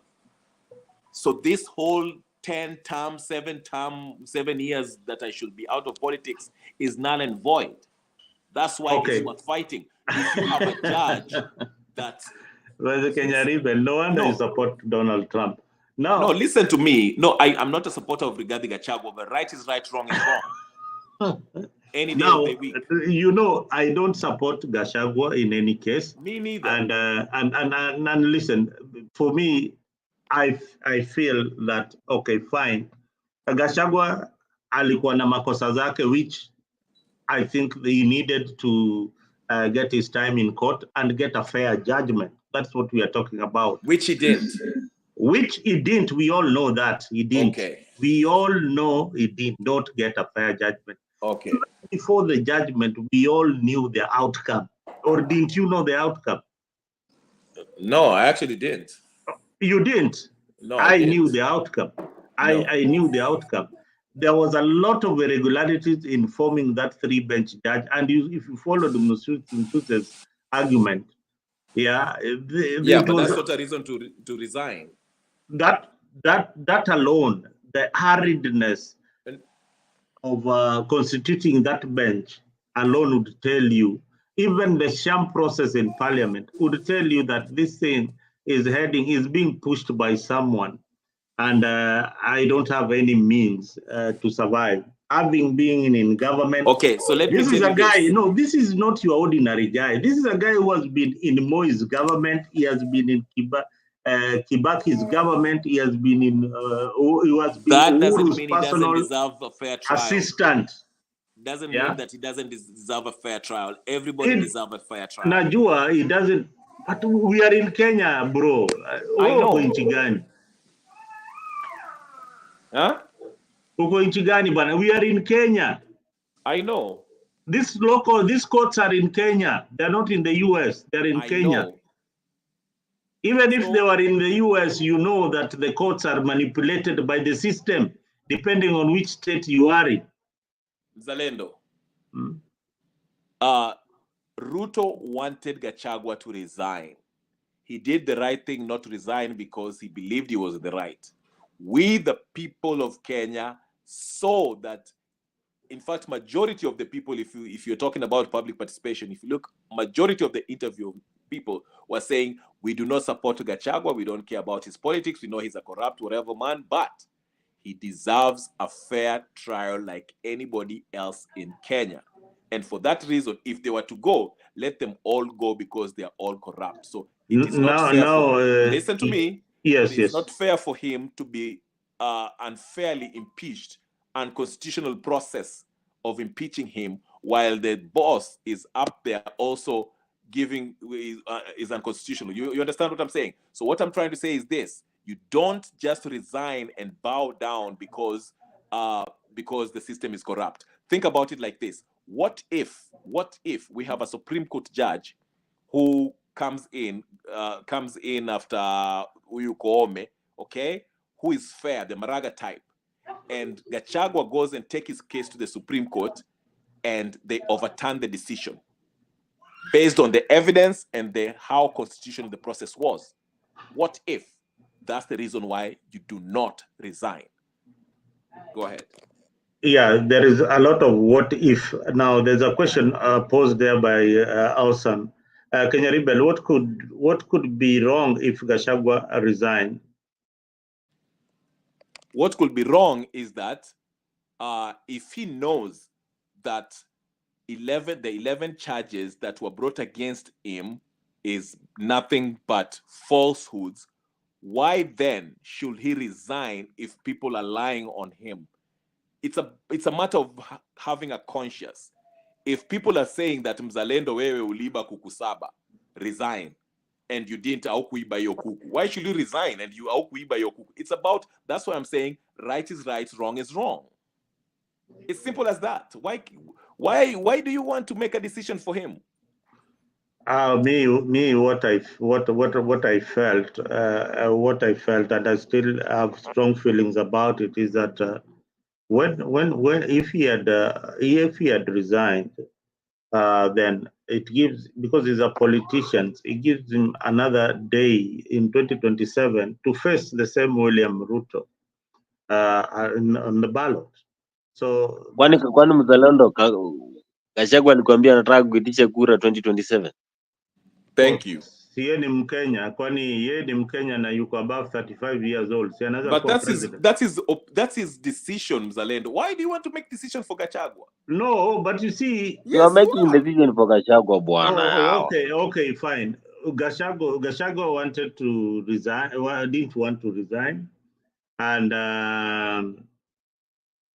he has gone through the court. Now he's been fired. He cannot vie. He cannot contest. He cannot be appointed anywhere in the Republic of Kenya. So nani ameumia? He cannot get his benefits.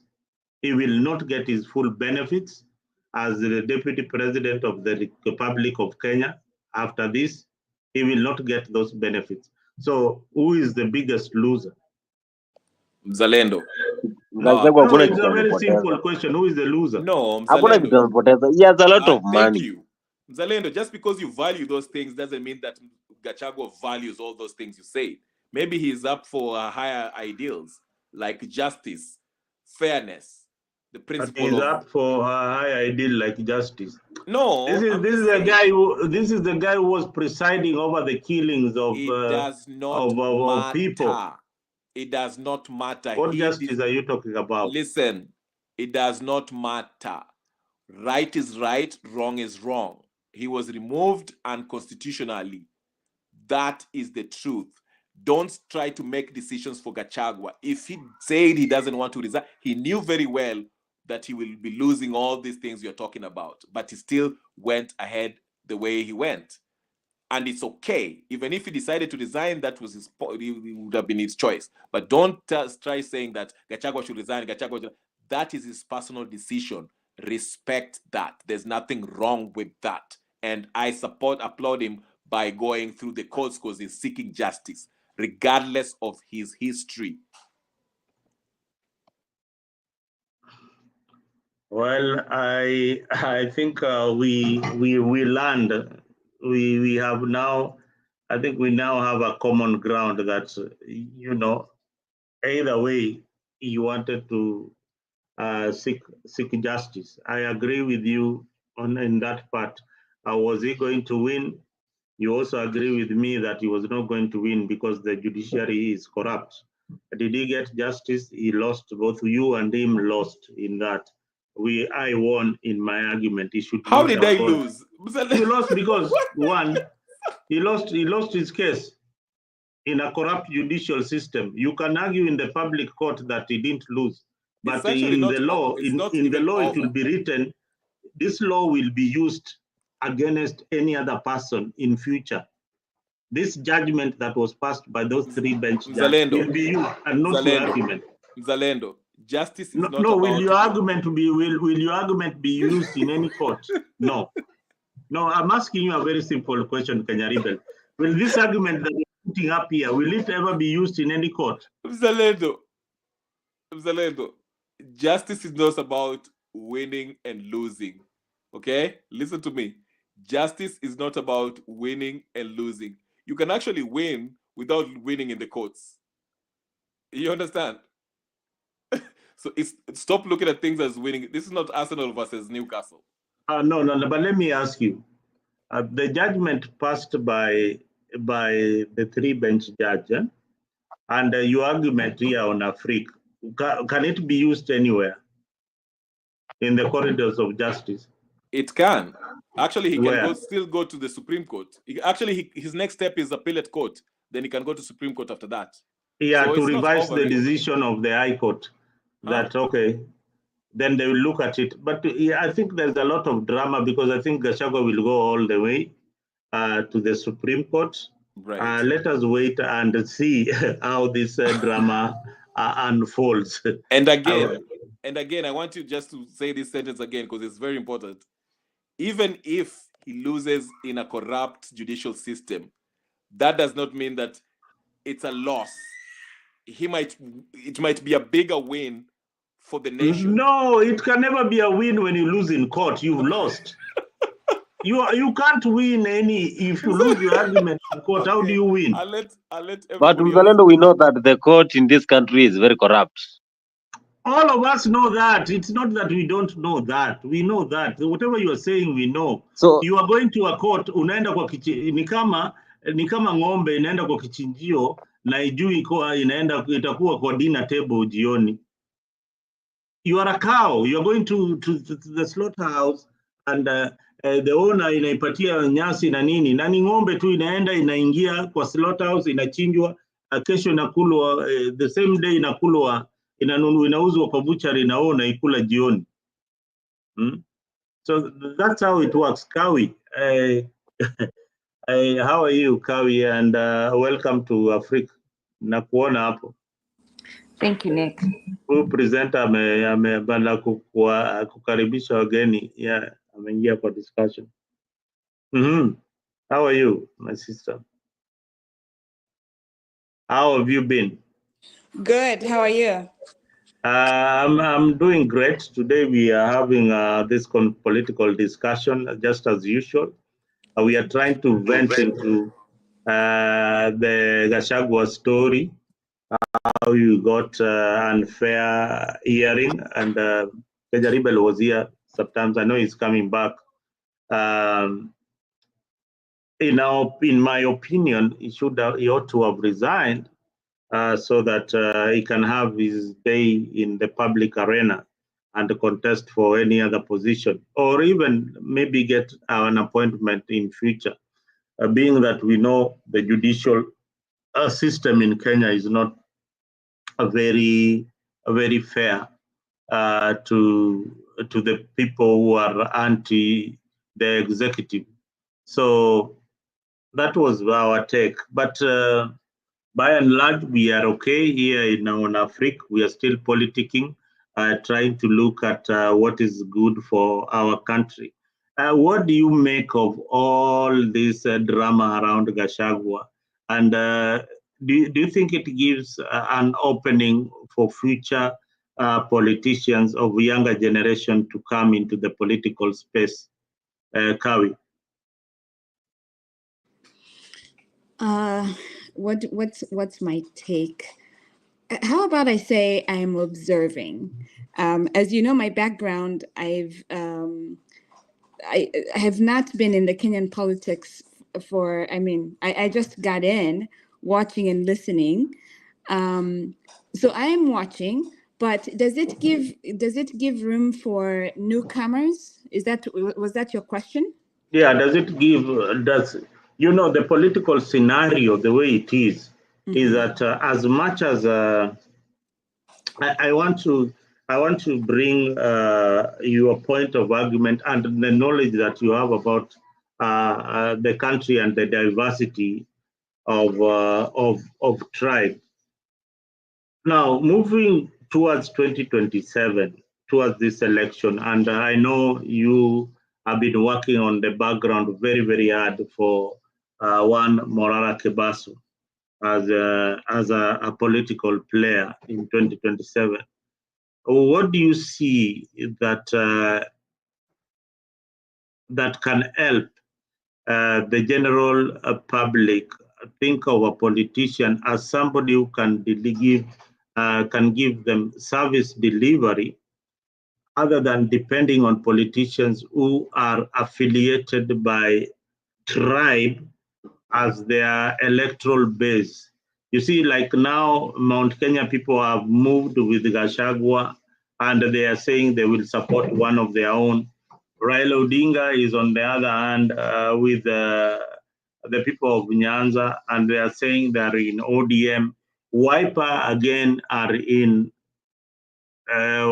Eastern, and they are with Kalonzo Musyoka. Rift Valley is with William Ruto. A section of Rift Valley is with William Ruto. All these political leaders and kingpins in those regions, they command a sizable support. But now, players like yourself who are coming in with the new candidates who are trying to unify the country beyond tribal affiliation. What do you need to tell the people of Kenya?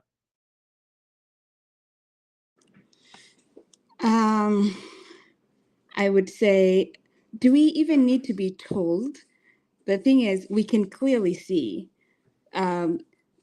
being affiliated with a certain region or a certain tribe dialect. Does it take you anywhere? I mean, let's look at Gachagua. Maybe it does, maybe it doesn't. But is that where we see now the results? You're affiliated with someone, a certain area, and this is what happens. I would say, or tell ourselves, I think we should stop that kind of elementary thinking, and it's about us now. It's about the country. We're one. So forget about the Mount Kenya, the Mount whatever, and let's just do things as one. Did I answer your question?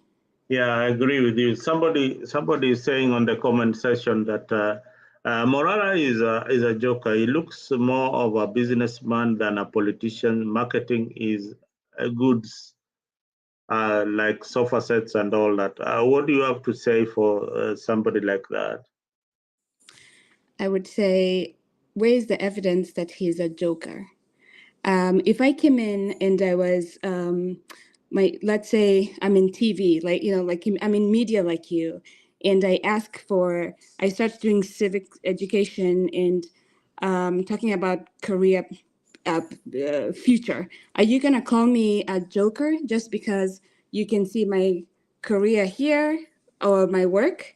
Just because Morara is a business person doesn't mean that he's a joker. I mean, the guy, whoever that is, come with evidence and say, oh, here is the evidence that he's a joker.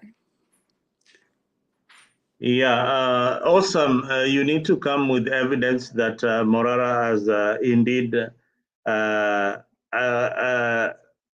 stole, was not able to account for money that was donated for him.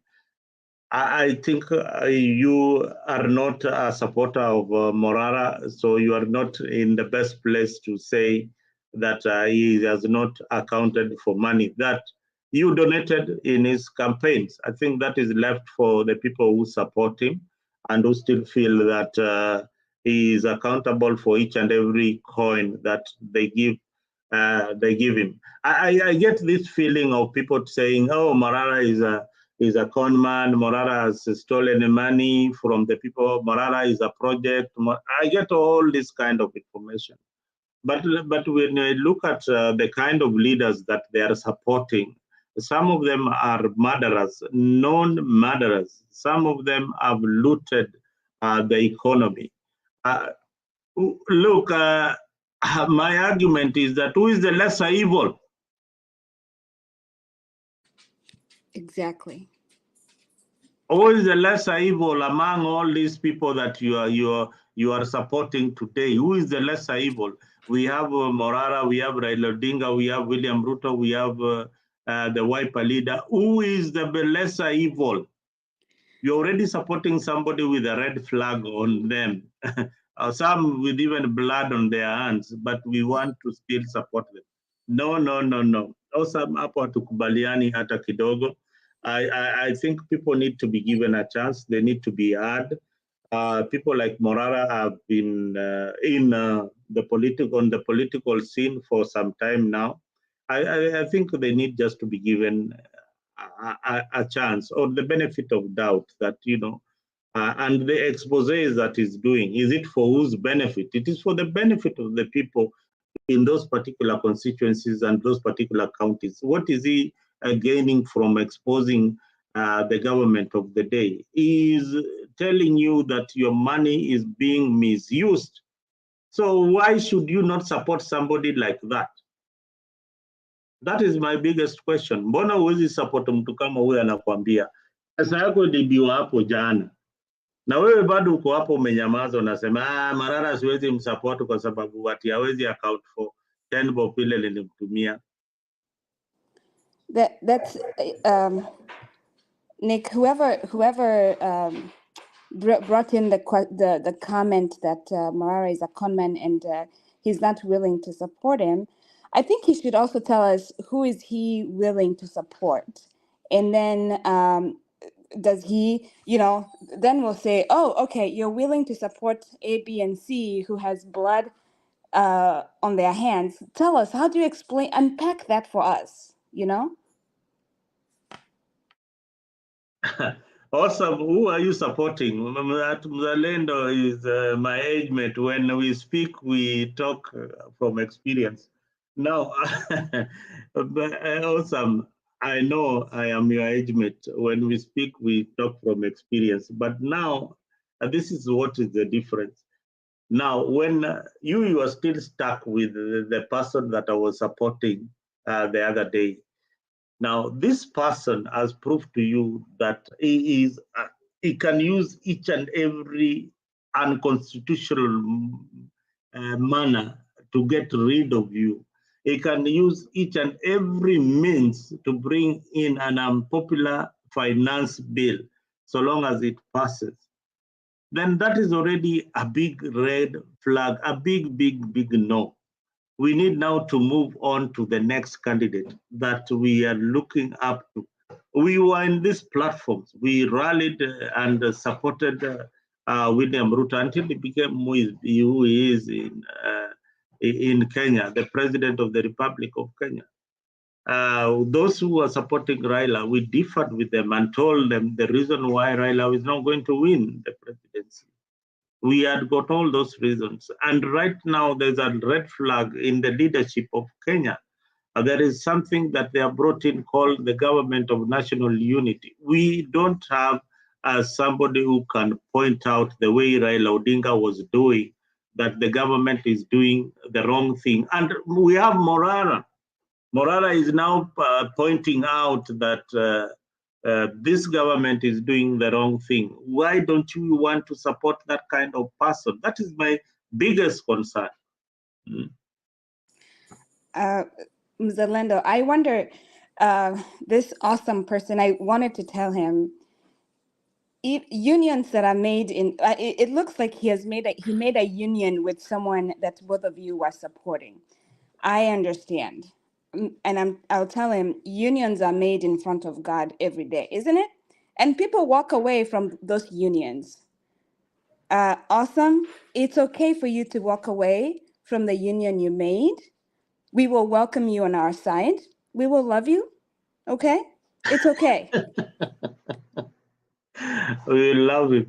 It's okay. Awesome. Ruto came with good intentions, but it seems he has been hardened already. Yeah, yes. He came with good intentions, but he lost it. Power got into his head. He lost it completely. When the Gen Zs brought in those changes, he should have captured that moment and brought in the changes that these young people wanted. I tell you, they were so simple. Ruto would be the one who is enjoying popularity in Africa today. And he just implemented the small things that those young Gen Zs were bringing up. He would be the darling of each and every household in Kenya today. But Sai, even in Rift Valley, that guy is not very popular. He is not. If elections were held today in Kenya, nakuambia anybody can beat William Ruto. Saa hii election ikipigwa, Ruto anaenda nyumbani, na hata akiwa na hiyo government of national unity, nakwambia wanaenda nyumbani wote. People don't trust the parliament. People don't trust the Senate. Today I was in a conversation with one of the politicians, and you know, it became, when we lay out the facts, when we dig out what the contributions they have been doing in parliament, you find out these guys, they have been doing a bit of nothing in parliament. Ask your member of parliament what he has been doing for the last, some of them have been there for over a decade, 10 years, some even 15 years. There is no single bill in the name of your MP. There are 300 of them in parliament, more than that. But hakuna hata MP wachache sana have come up with bills that can help the community and help their people. Mine doesn't understand English, so I don't think even Kiswahili would be. I don't know how they sponsor bills. You know? Oh, your MP does not understand English. No. He cannot. Has he ever spoken in parliament? I don't know. I texted him a few weeks ago. Huh? I texted a few people as well, and they told me forget it. I don't think Oh, he can okay, even open that Kawi, file. who is your MP? Tigania East. Who is that? What is his name? What is his name? Just a minute. Tigania East MP. Tigania East MP. Let me find out what he has been doing in parliament. Yeah, Mporo.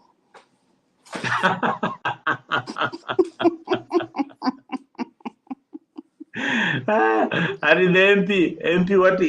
Tigania anaitwa Mkuru. How do you spell that? Mpuru. Mkuru, and the other name? Okay, that's okay. Tigania, that's okay. Tigania East MP. Yeah. Let me see what is this Tigania East MP has been up to. I see him talking about castle rustling.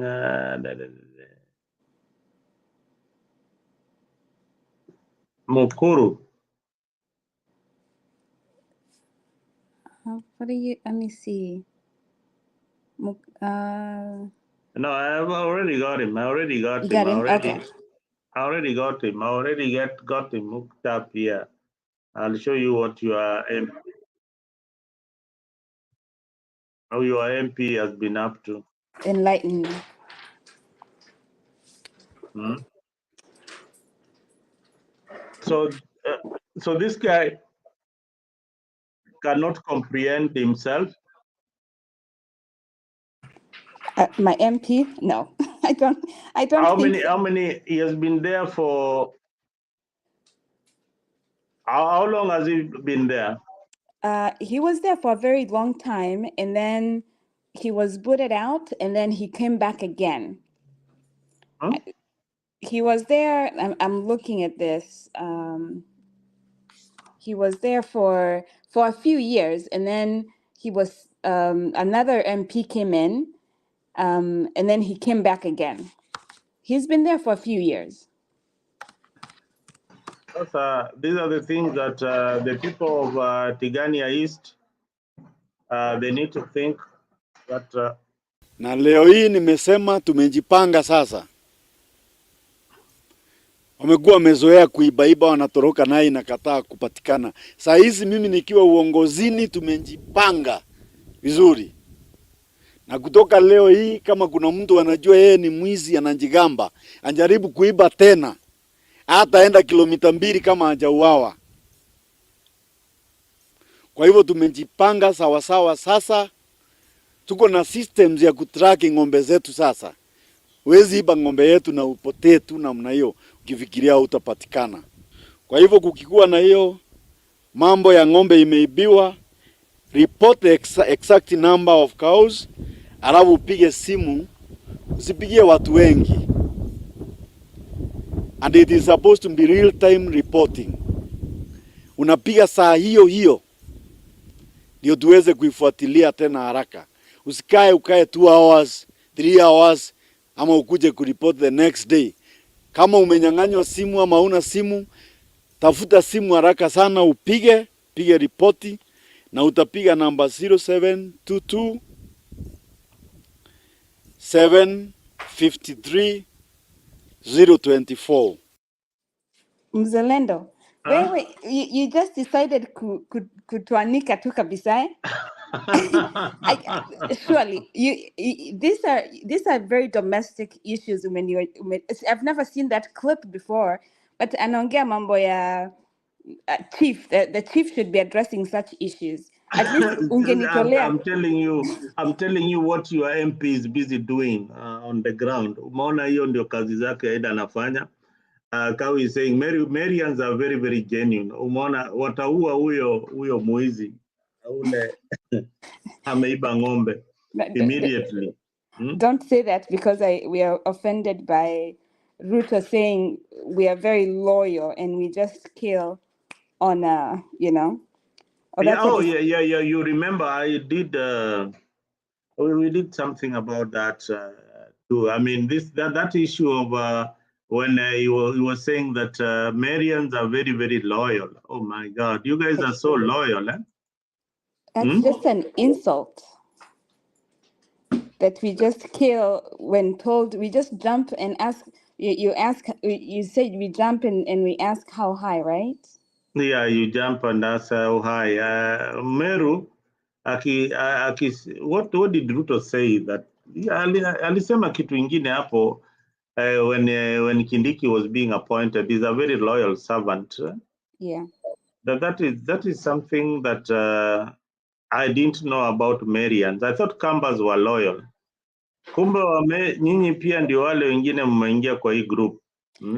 Apana, we are Kenyans, Nick. Sisi ni wa Kenya too.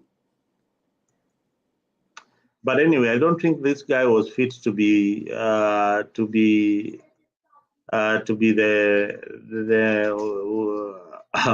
the the deputy president, mi huyu jamaa mimi amenibo kabisa, because I saw what he did to the Gen Zs, and up to now he cannot account for, you know, all those bodies which are still missing. It is not something to smile about. Personally, I'm not happy about his appointment. Ni mtu tunaweza angalia hivi tukasema hapana, that was a mistake by William Ruto.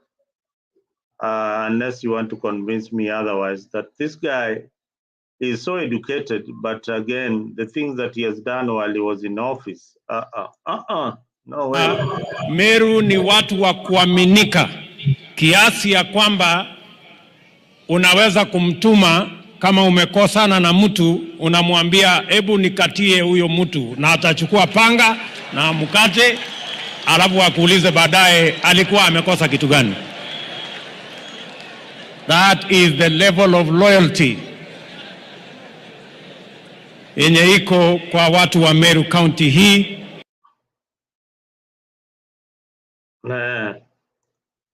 So, Kawi, those are your people. No. Yeah. This guy's appointment, I don't know what he has done that is so significant to the people of Meru that you can recall of you being somebody from that area, Kawi. What has this Kindiki guy done? But he has been there for a while too. He has been there in politics for quite some time. Any development record that you have of Kindiki? To be honest, no, but we can Google, right?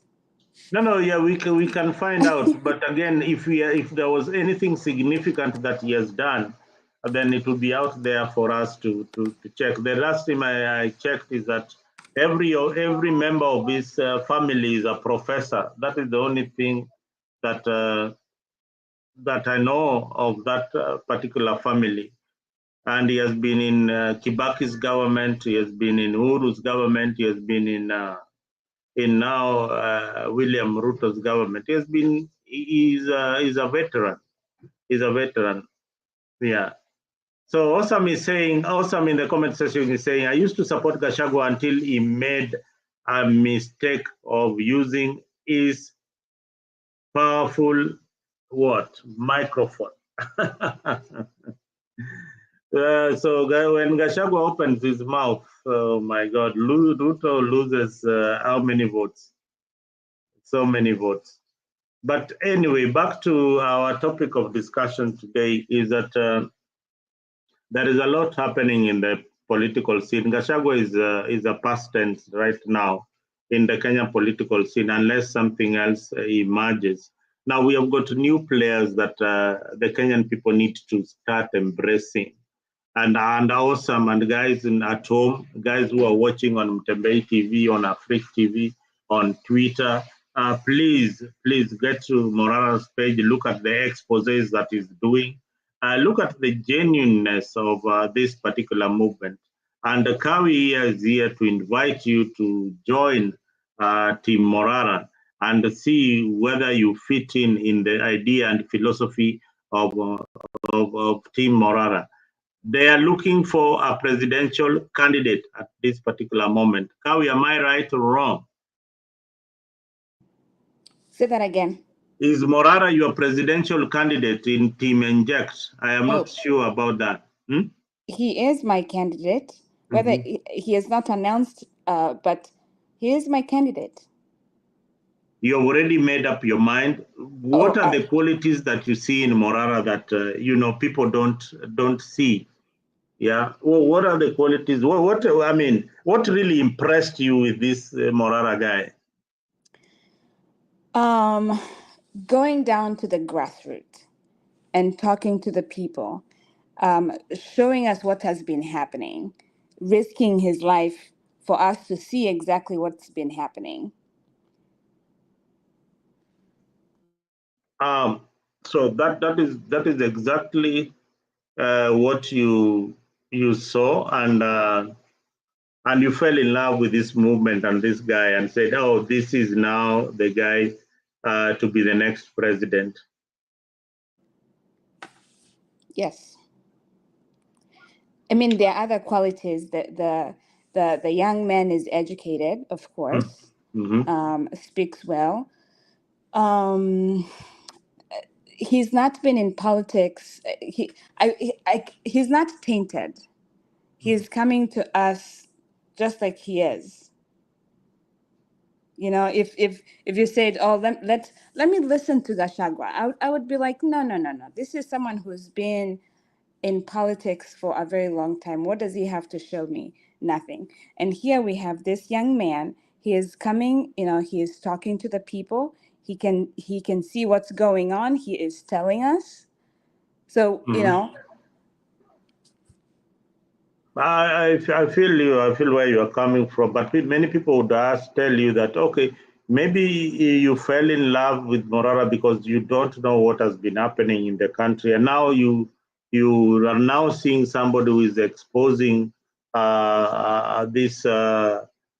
these injustices that have been happening, especially in the area of corruption. What should Kenyans do? What should Kenyans do because you live in the first world? Well, what do you think is an important lesson that you have learned in wherever you are that you can bring home that will impact or change the political mindset of the locals? Nick, you just said something. First, before I answer that question, you said someone would say, "I'm supporting this young man because I'm not on the ground. I don't know what's happening." But I can say, 20 years ago, when I left the ground, it's still the same ground that I left. You know, going home to visit, the same little things not little things, the same big things we were talking about 20 years ago are still the same things we're still talking about. Like we're just going round and round and round. We're not making any progress. That's how I feel. So yes, someone is coming in with new ideas. Of course, I'm going to support the person coming in with new ideas, right? You can't fault me. And what was your question? What was your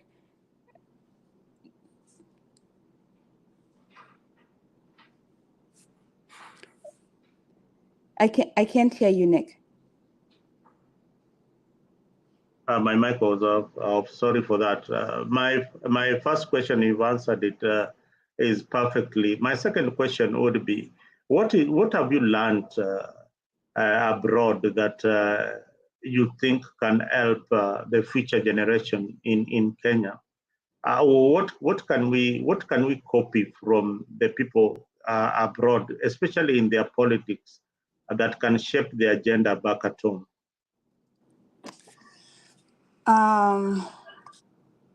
Transparency.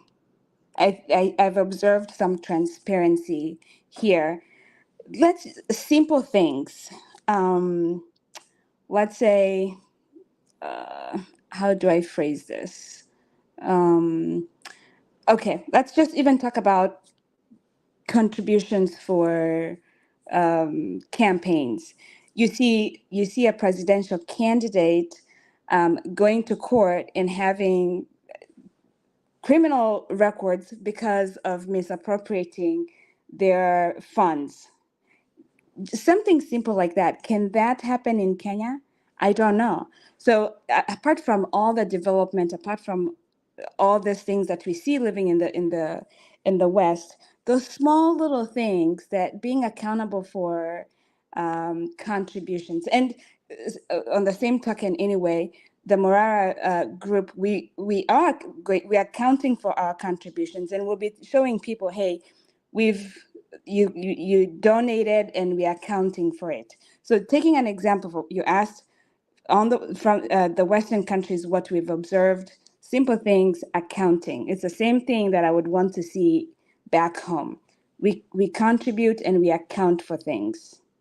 You're given a big responsibility in the government, account for it. There are projects to be done, account to the last cent.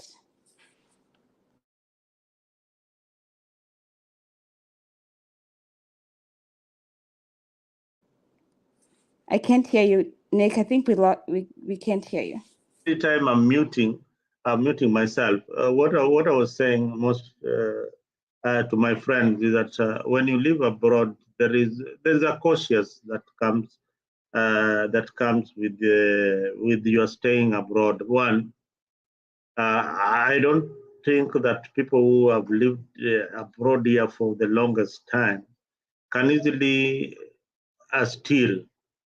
It will take them time to steal what to take what does not belong to them.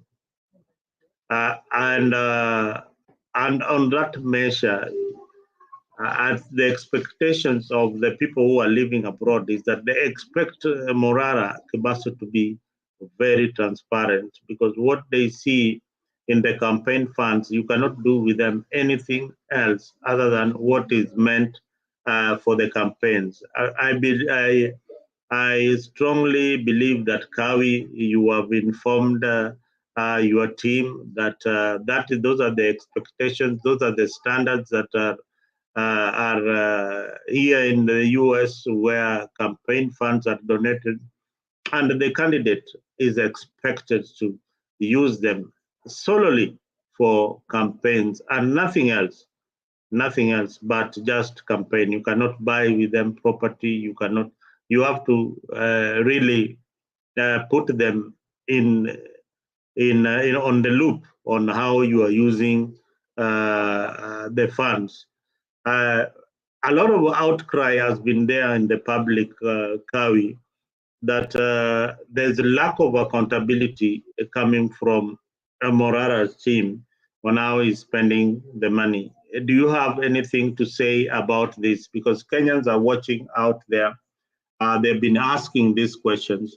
And you being in the team as the secretary and organizer of Team Morara, can you please tell them that your funds are safe?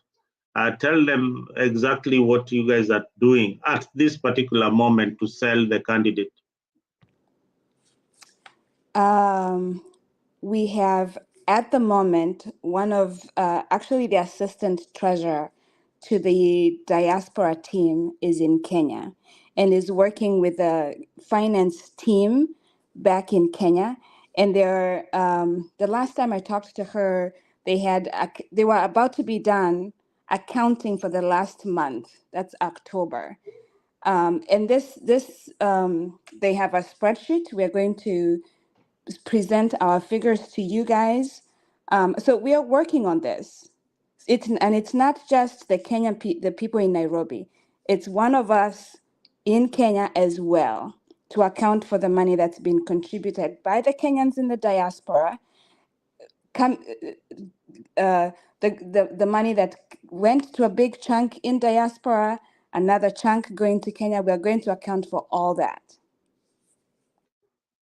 Okay, good. You guys on the comment section, viewers at home, those who are watching from Monterey Facebook platform, please do subscribe to Afrique24 so that each and every time we have these wonderful shows, you can come, step up, and have your contributions added. And again, if you want to participate on this particular panel, just click on the link that I've shared so that you can come up here and share your thoughts on our country, Kenya. We have to build this country together. We have been taken for a ride for a long time. The political class, let me tell you, today the most lucrative job in Kenya today is being a politician, being a mheshimiwa. Hao ndio wako na vibeti nononono, wako na gari kubwa kubwa, wako na manyumba, courtesy of the taxpayer. Are they accountable for whatever money that they are receiving in terms of CDF? The answer is no. I think we will be exposing them one by one here on Afrique24. So be on the watch out. If you have got a member of parliament you suspect that is looting the CDF, or you have got some incomplete projects, we are coming to your county. Team Morara Kawi is saying they are coming to your county. They are coming to each and every village. If you have a police force that is not complete and 1, 2 million, 3 million has been put up, or 10 or even 100 million in some cases, billions are being lost in these particular counties, courtesy of the kind of leaders that we elect. It is high time we as Kenyans start thinking about ourselves, or we change the narrative altogether. If you have got an MP who has been there for a decade or two, I tell them it is time for somebody else to eat the money.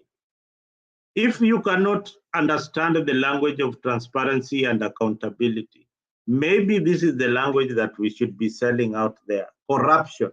It is time for me to be corrupt. So mimi ndio nataka kuwa mbunge wenyu na mimi ndio nataka kuiba hii pesa yenyu. Huyu mwingine ameiba ya kutosha, lakini nikiiba nitawagawia kidogo kidogo. Mnipatie tambili, pia mimi nikuwe mwizi kama ule mwingi, lakini mimi nitakuwa mwizi afadhali juu mtaona maendeleo. I think maybe that is the language that Kenyans understand. Kawi, what do you think? Have we degenerated to that kind of conversation? Oh my goodness, Nick. Man, that's we've degraded our, if we go that way, that's degrading ourselves. Surely we've got we have, let's say, acha tuseme Wewe maybe utaniambia nini? Unajua kwa nini nasema hivyo? Wewe unaniambia nini? MP wako ana bili yoyote, hata exactly. amekosa. Hajawahi hata ongea parliament. Hajawahi. So kazi ya MP ni nini? Legislation and oversight. Kazi rahisi sana. Hujawahi muona, tangu muone ameshika Bible akiapishwa mpaka wa leo hakuna bili yote amechangia. Kila saa unaona tu na mabahasha wanaenda kwa makanisa wanatoa pesa ya kujenga kanisa. You know what? That's where civic education comes in 100%. You teach us and tell us, you know what? This see, and I understand what you're saying, you know, that yeah, wameiba, for sure it's our turn to eat as well. If you come and educate that high school kid and tell him, you and your parents, please go to them and tell them it's different now. It's not Cuiba. It's my majanis have, my tea has not been sold. It's sitting in Mombasa. Why? My bonuses were very low. This was it in November? I think that's when we received the bonus. And guess what my MP did? He went and incited the people and had them burn the tea. Okay. Huh? Oh yeah. We incited the people and they burnt the tea bushes. Like because the bonuses were little. Because the bonuses were little. So what do they have as an alternative right now? Nothing. He incited the people. I mean, I'm sure there's some people who've the alternative. I don't know what the alternative is. So again, yes, it's our turn to eat, but at least educate them and let's educate us and tell us, you know what, this kind of behavior of our MPs needs to go. Yes, we need to find ways of selling our tea. We need to get better bonuses. We don't need to be listening to people like Mporo, very uneducated, to come and tell us to burn our tea. I don't know whether it was reported in the news. Let me look and see here. Apuru is called Apuru Apuri or what? Yes, Mpuru Ampuire, something. Mpuru. Apuri. You're butchering my MP, man, Nick. Me, those guys, you know, that's why we are here on Africa each and every day to discuss these leaders, to discuss the way forward. Because one thing that you ought to know is that they are the ones who are making us lag behind in terms of development. When they make such kind of decisions, and the locals follow them blindly. And that kind of sycophancy is what we are also fighting very hard to ensure that we don't have a sycophant kind of group that is following their leaders without scrutinizing what they are doing. So if an MP tells you atiwe choma hii kahawa, then saizi ulisha choma kahawa, so uko na nini? The You don't video have the bonus, you don't have the farm, you have got a farm that umesha choma, you are hasira.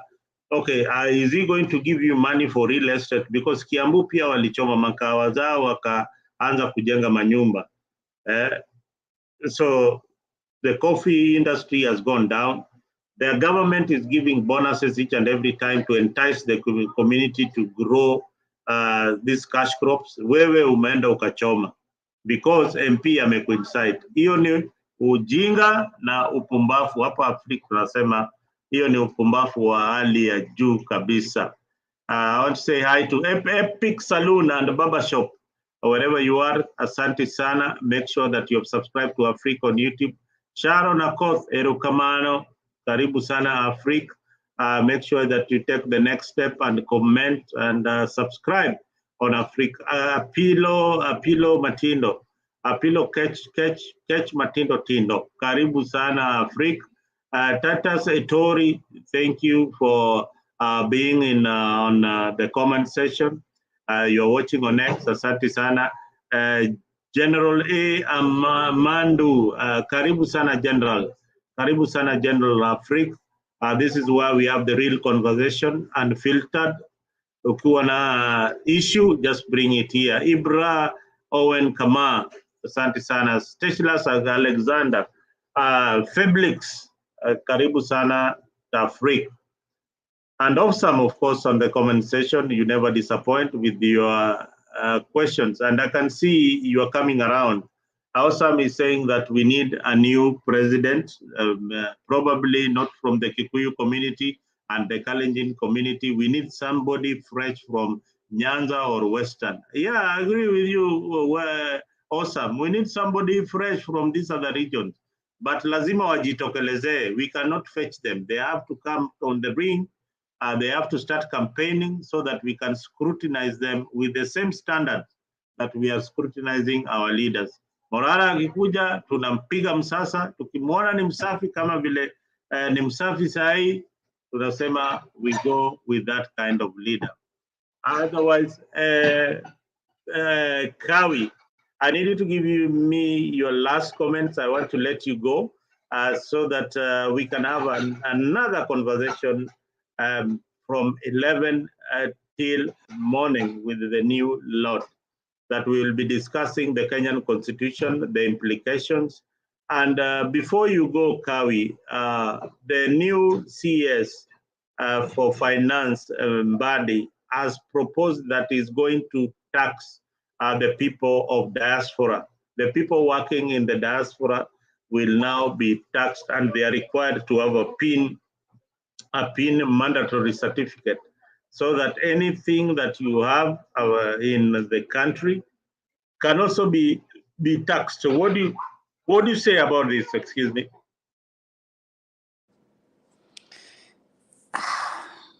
What kind of language am I supposed to use on your show, Nick? I think I will. Unaweza tumia lugha yoyote. So long as the communication is going to go home. Here's the Lugha thing. unaweza tumia ni ya Kiswahili, ya Kizungu, any language that you think that can drive the message home. I think I'll leave. If I was to use the language to drive the message home, I wouldn't want my mother to hear that language. So I will say this: I'm heavily taxed here. I'm heavily taxed here. Now I don't understand how you want me to be taxed again after being heavily taxed over here. Is that fair? It's not fair at all. Number two, no, don't try that. That's just trying to steal not only from me, but also from my children. So don't. Well, you added CS body. Don't try to tax the people who are in the diaspora. Otherwise, those remittance hamtazipata hata kidogo. Remember, the economy of Kenya is driven. The number 2 earner of the Kenyan economy are the people of the diaspora. We remit the highest amount of money, I think running to almost $4 billion annually going to the Kenyan government. So don't even try to tax these people, because most of them are very, very eager to see things working in Kenya. When you try to tax them, then probably they will not be investing in Kenya. They will look for other alternatives. You are supposed to be enticing them to try and bring that money that they are earning here. And here people are paying taxes. You cannot start double taxing the money that Kawi has already been taxed, then akirudi huko nyumbani bado tena napigwa tax ingine. Hapana. Let us be fair. Let us look at ways and incentives of attracting the diaspora working force to come back home. There are so many professionals here who are working in hospitals, like doctors and engineers working in different fields. People in IT, you need to attract them with good packages so that they can come back home, share the knowledge and the technology that they have learned here in the US and anywhere else in Europe, and come and impact that the economy of the Republic of Kenya. Having said that, guys, we have done 2.5 hours. I want to thank you all for being part of this Afrique family. I hope that you will be with us later in the morning as we bring for you the weekly political wrap, so that we see what is making headlines in Kenya and around the world. Kawi, before you leave, tell me about the American politics, your prediction, who is winning? Nick, believe it or not, I've been following the Kenyan politics and abandoned the American politics. Oh my God. You are so out of touch. Oh my God. And let me tell you, I think every other day, from the time I get into my car to the time I get into the office, I think I listen to American politics the least 8 hours a day. 8 hours of my time I'm listening to conservative views, to the liberals, what they are saying. And the situation is scary. It's very, very scary. It is, it's making me nervous. Both the rhetorics from the other end, especially the closing messages coming from the Republican Party, can scare each and every immigrant, wherever they are. So good luck to anybody who is going to win on Tuesday. Tuesday is the big day for the American election. But my take is that a vote for the lesser evil. Here in Africa, we tell you good night and good morning. Awesome. I know you are a big supporter of Donald Trump. Donald Trump all the way. Good luck on Tuesday. We will be here trying to analyze for you how the numbers are working. And tomorrow also I'll have a feature on that, trying to tell you how the numbers are working here in America and what the predictions are, either they are in favor of the Republicans or who is winning the argument. But let me tell you, one thing that you will not rule out is the power of Gen Zs in these coming elections, both in Kenya and here in America. The guy who will win, the people in TikTok, the people on X, the people on YouTube, the people on each and every social platform, and each and every college will become the next president of United States. Otherwise, thank you guys, and thank you, Kawi, for coming.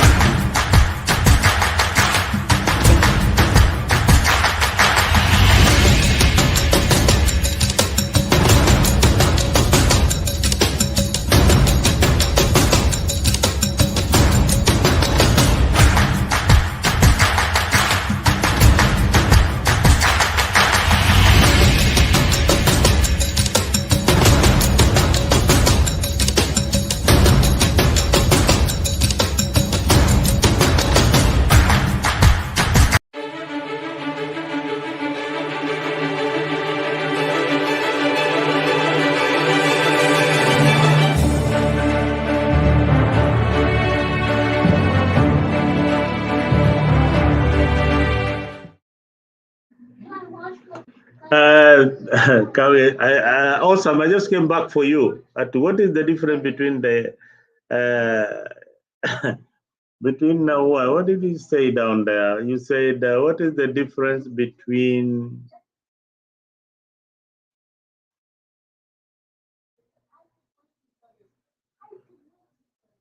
Oh, Laban is also back. I will vote for Trump at 6 a.m.